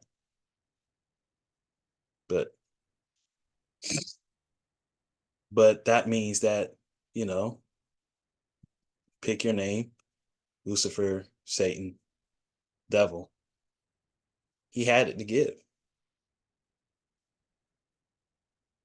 I mean, God oversees it all, but this earth is on loan to the evil one.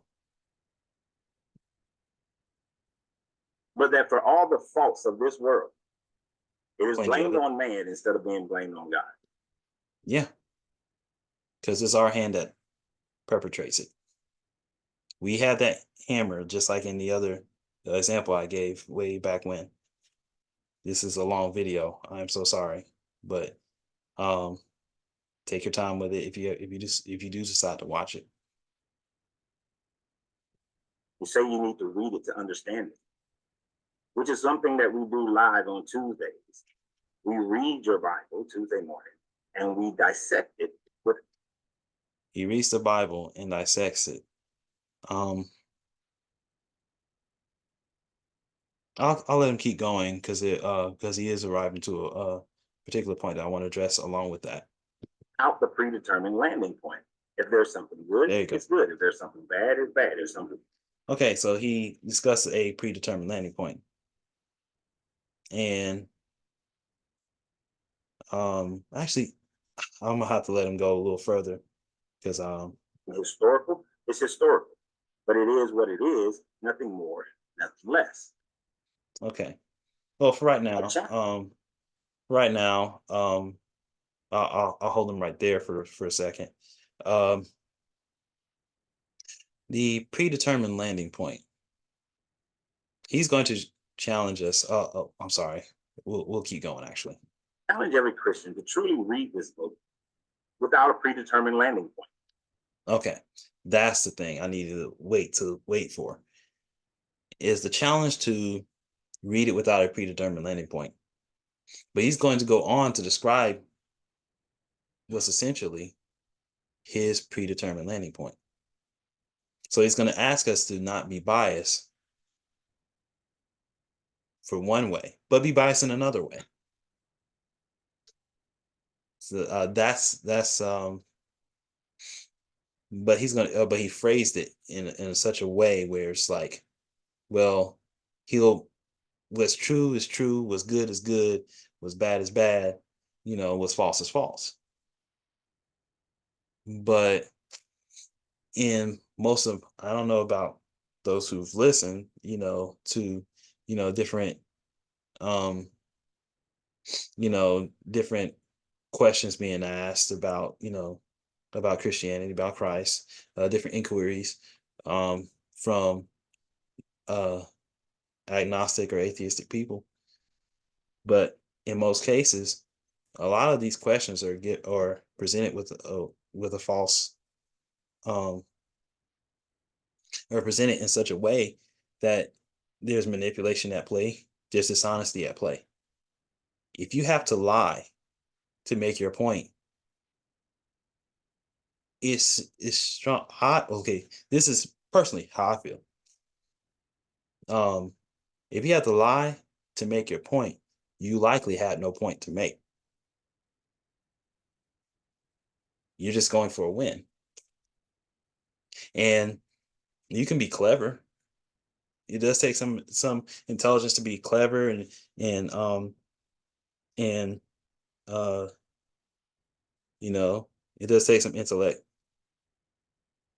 some cunning to play with words in such a way that you can get a desired effect, which he's actually kind of doing right now. He says what's good is good, what bad is bad, but is he honestly asking these questions? Is he honestly, viewing God as a being rather than like I said before, an AI construct or just pages in a book?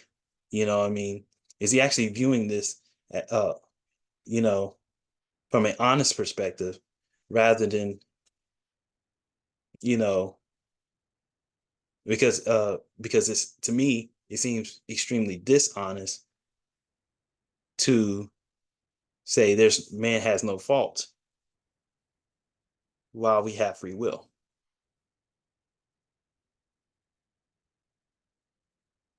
For us to make these choices, but it's not our fault. Even our own judicial system, that doesn't fly.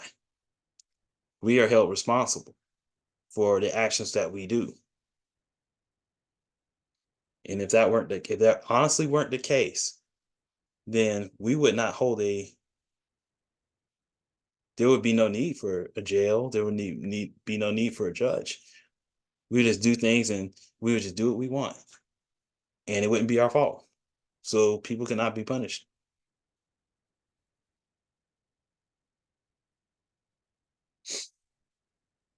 But I'll go on. I'll let him go on.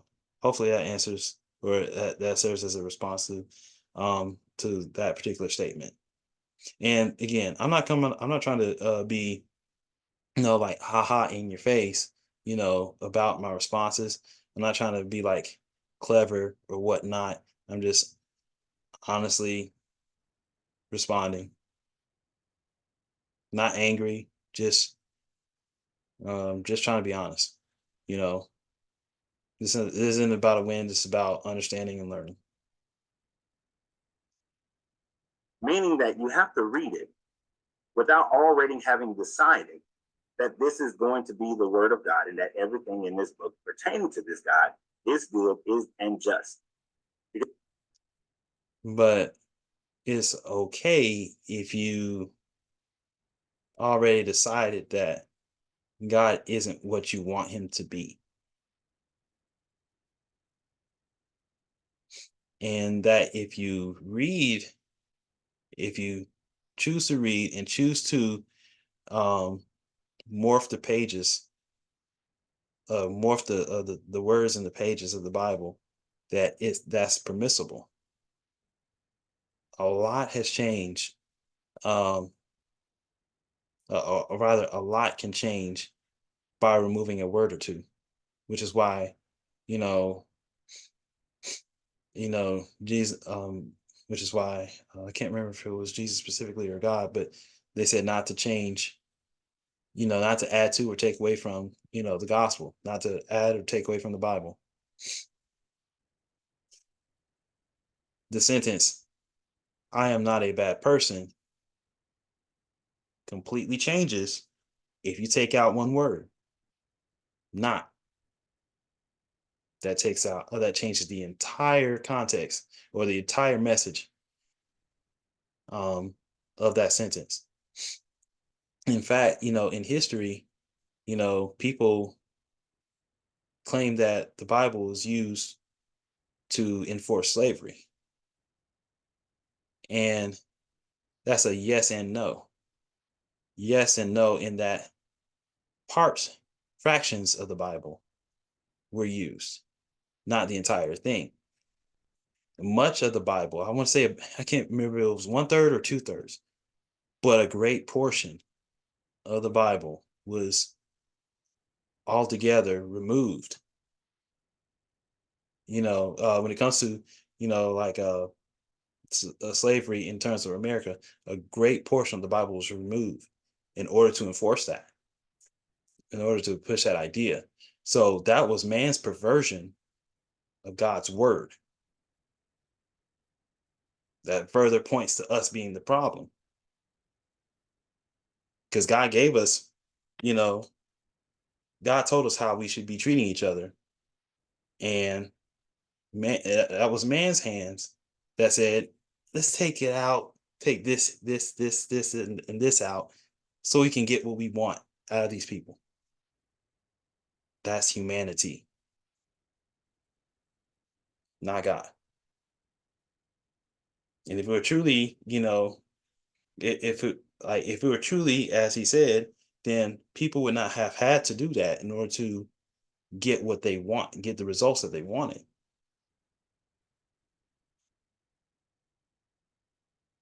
In fact, it was those who truly believed in the Bible and truly understood the Bible that, taught the slaves to read and, taught them their true value. Taught, the that taught the slaves that were brought over the true their true value. Because there is absolutely no way that a rational, moral, logically thinking person who uses critical thinking. And that leads to the shame language right there. So he said, there's no way, as in, there is no other way of thinking that can allow you to be moral, logical, and was it intelligent? I can't remember. Logical, moral, and intelligent. So if you think another way and come to another conclusion, then you are neither logical, moral, or intelligent, which means you're a fool. That's and that's the wordplay. That's the trickery right there. But then again, that's the cleverness of it, and that's actually what leads people to be what actually is kind of like what brings people into going into these circles. Some people look at Christianity as a look upon Christians and spiritual people as morally superior. It's not the case, but in the sense of just because but people will adopt the name Christian, or rather the label, let me put it that way. They'll adopt the label of Christian so that others will believe that they have a depth of moral a deep understanding of morality, therefore making them morally superior. On the other hand, people go into following more atheist and agnostic belief and mindset on the premise that by doing so you become more intelligent, so you're intellectually superior upon getting upon having that label in comparison to those who believe in any sort of spirituality.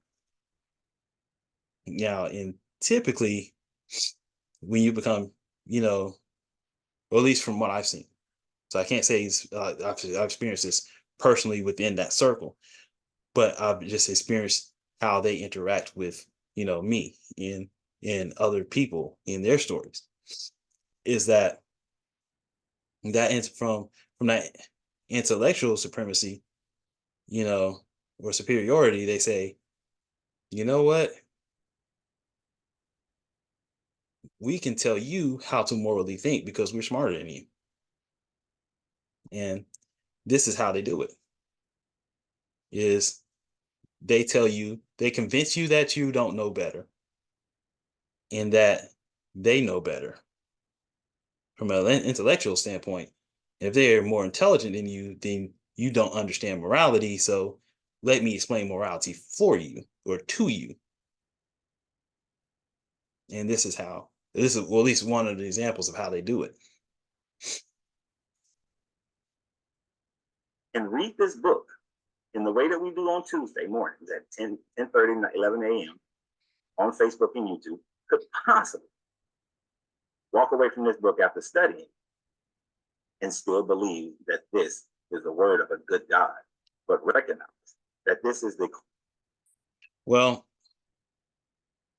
I can't say I've done what he said as far as reading it I've read it from a different standpoint, and just trying to understand it,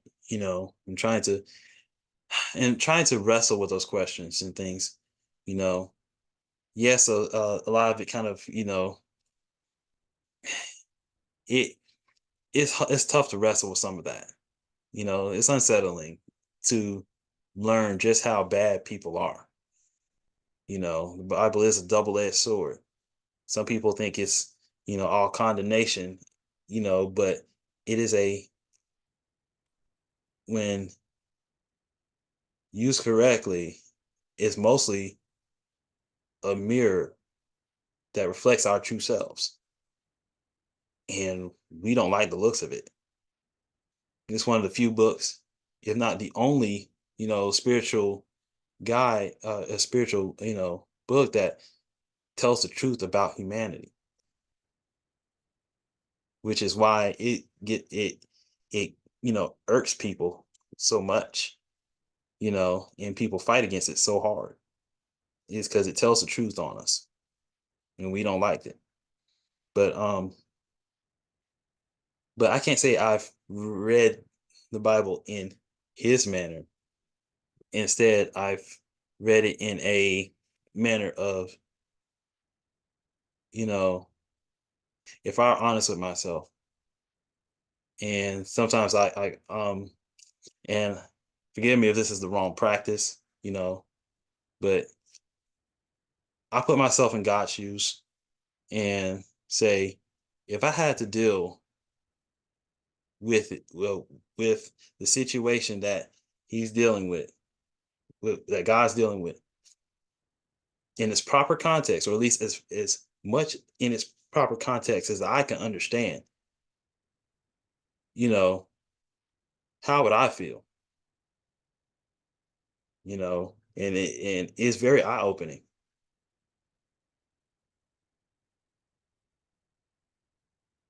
And not viewing it such not taking the Bible in such a, like a legalistic lawyer kind of standpoint, but as a living, breathing being capable of emotion, having to supply people, or not having, but having supplied people with everything they need, and they still, raise their middle finger, in a sense, upward, intentionally or not, but especially in today's day, well, this day and age, I should say, very intentionally, and then still blame God,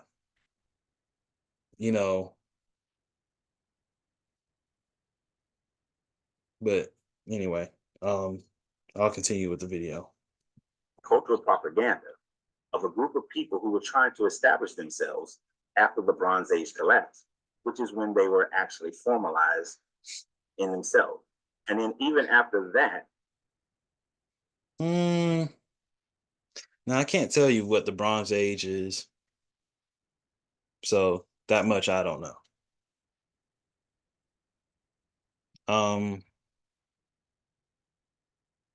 But I mean, the disciples were there, and even and there, and anybody who calls himself anybody who's a accredited historian will have to admit that Jesus existed. After all the arguments, after all the statements, Jesus did exist. Because even people who did not believe in him, call him the Son of God, or people who were not Christian, recognized, that he was there. With the main one being Pontius Pilate. He recorded Jesus' death. He wasn't a Christian. He was a Roman. He believed in different gods. He believed that Jesus was a just man. He didn't believe he was, I don't think he believed that he was the Son of God, but he stated in many cases that he didn't do anything wrong. But more to the point, there were people who witnessed him. So this isn't just and those people, took recording and recounted, their journey. They wrote it down for us. If you choose not to take them as an eyewitness, then there's a lot of history that needs to be reimagined, re-scrutinized, and stuff like that to get the correct history. Because that's how we know. That's how we record history. Now, yes, there are going to be some tales and some things of fiction, some notes of fiction and stuff like that have been recorded. Oftentimes clearly marked. But these men, these disciples, and those after, they weren't they weren't making this up.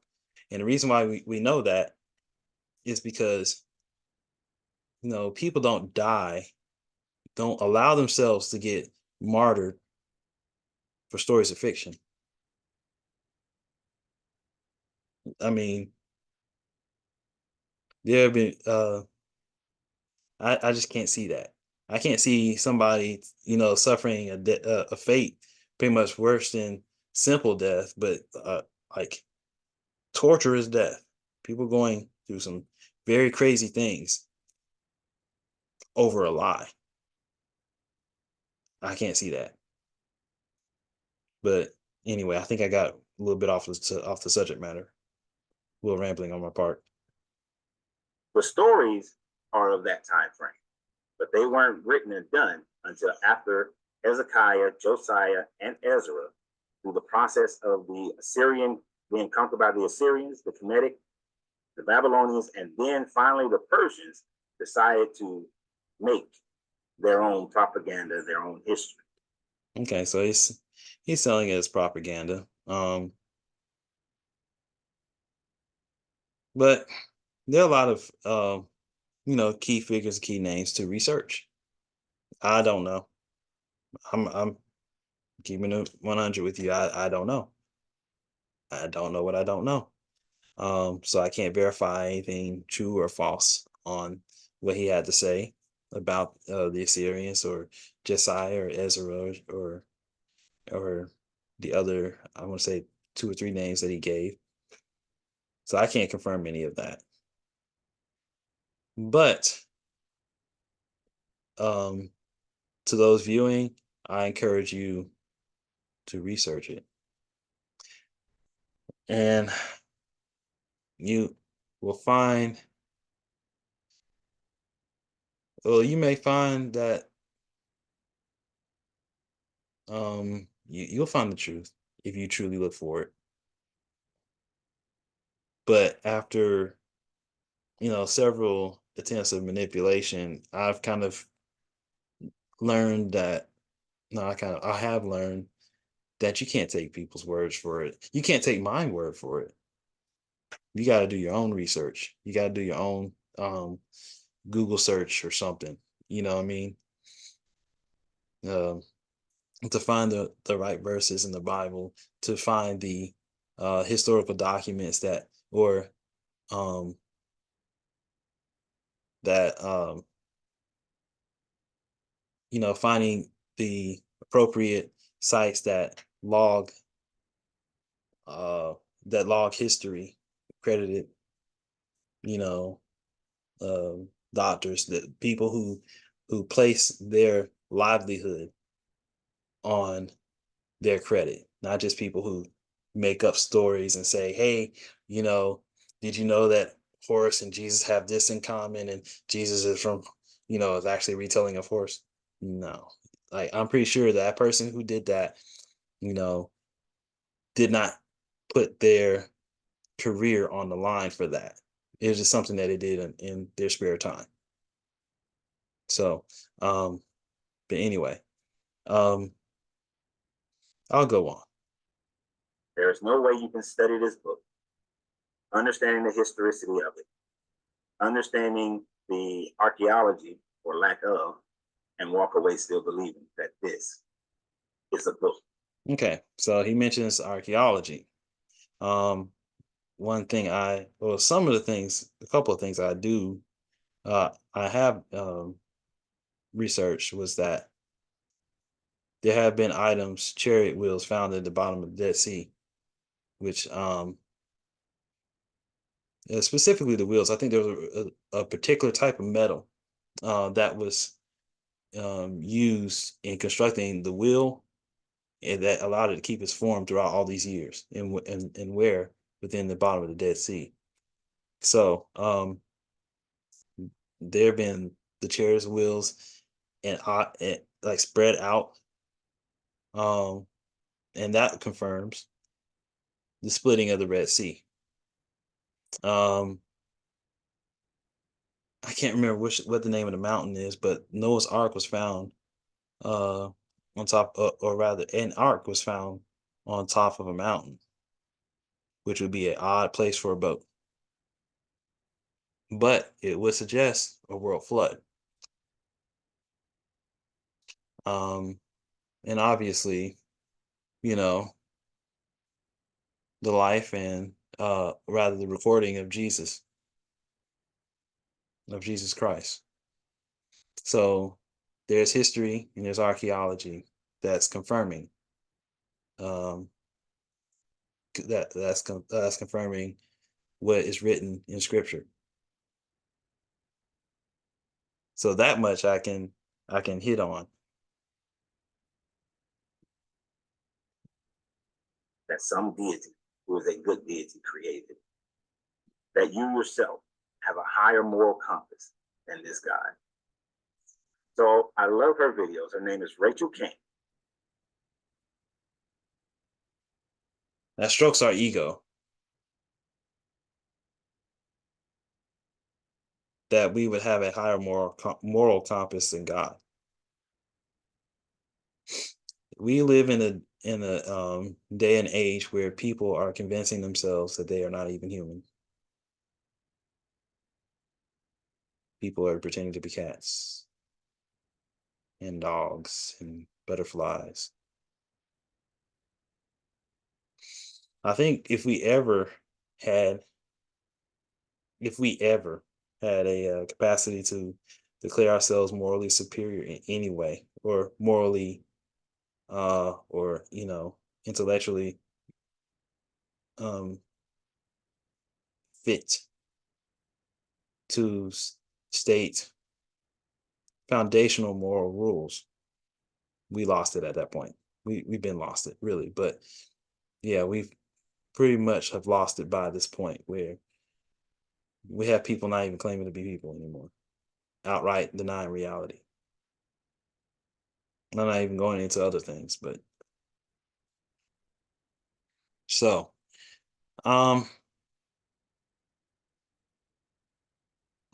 let's see. I'll let it hit his end, get and let him state his, the last portion of his message.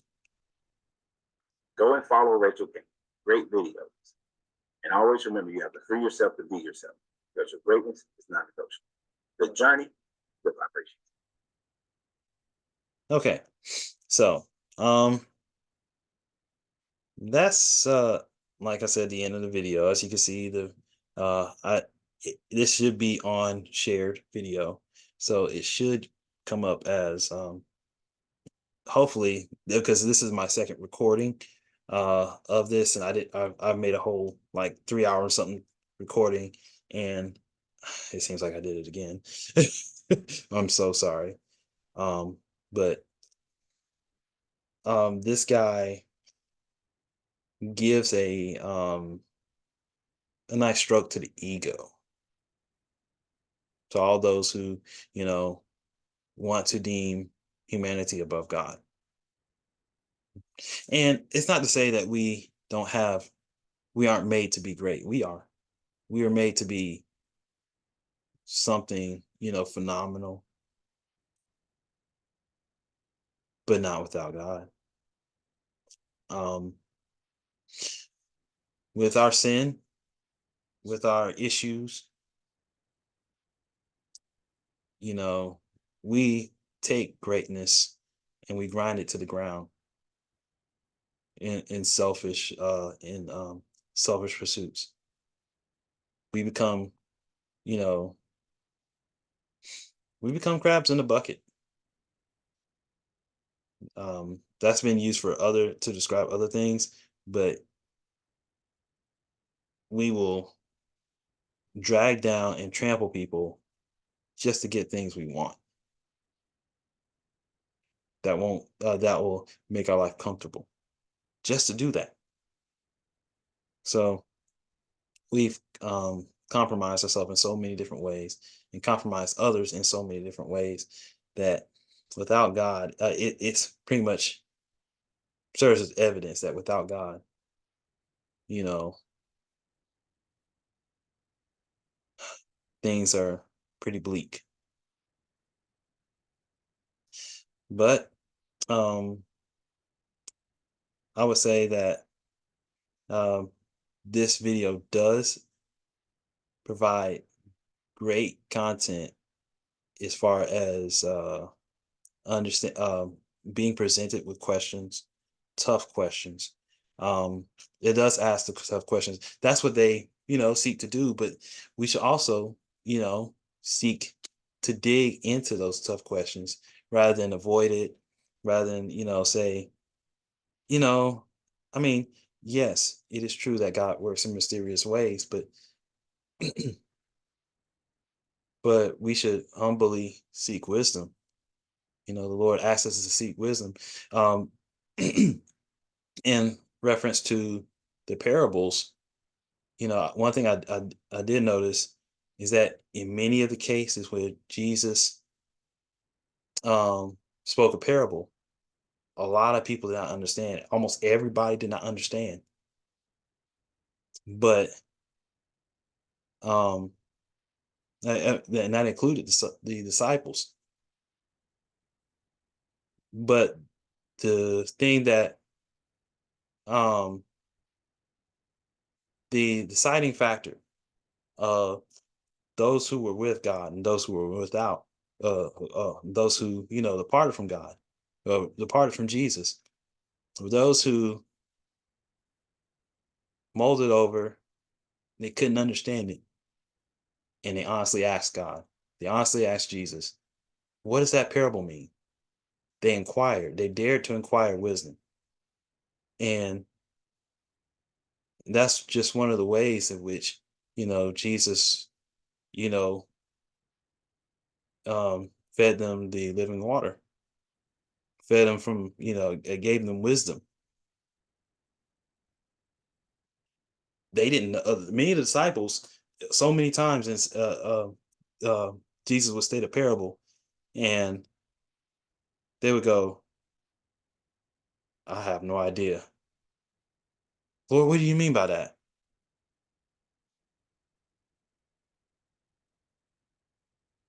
And that was the major that was the major defining factor between, those that follow that were honestly pursuing God and those who were, pursuing themselves.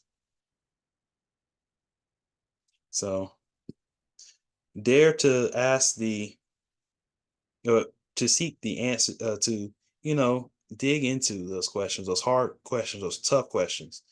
You know, you might not get the answer immediately.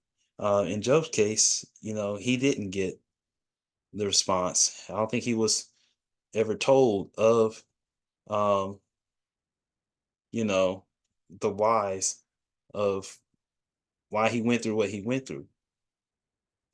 But he did dare to seek it out, and he was made better for it. He recovered, or rather, God gave him, restored to him, what he had lost. So, um,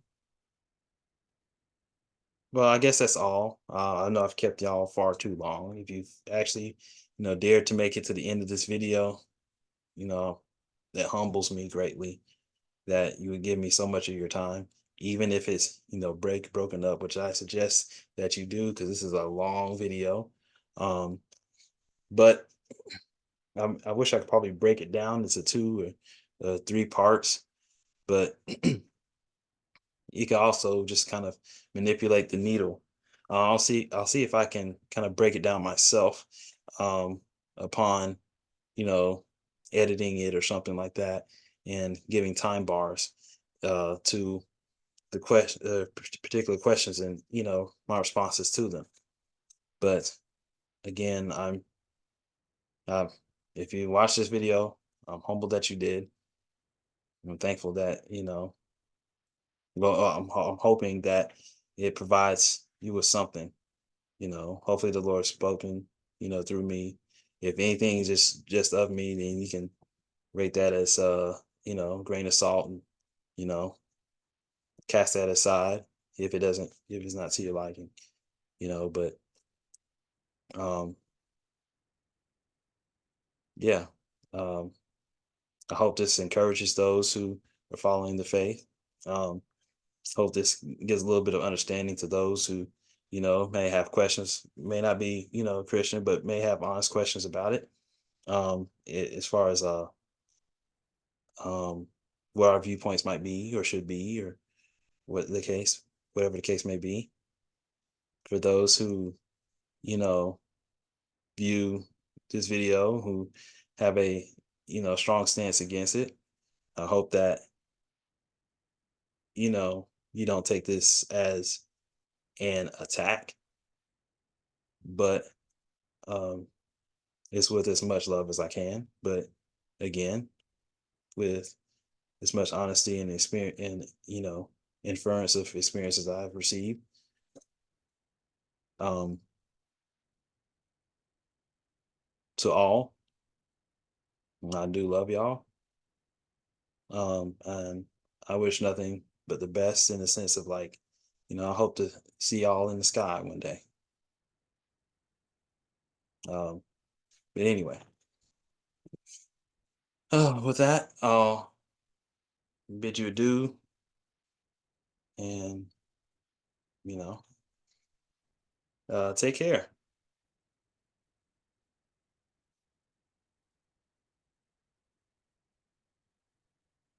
Okay, it did not stop, so I'm gonna see if I can pause it now.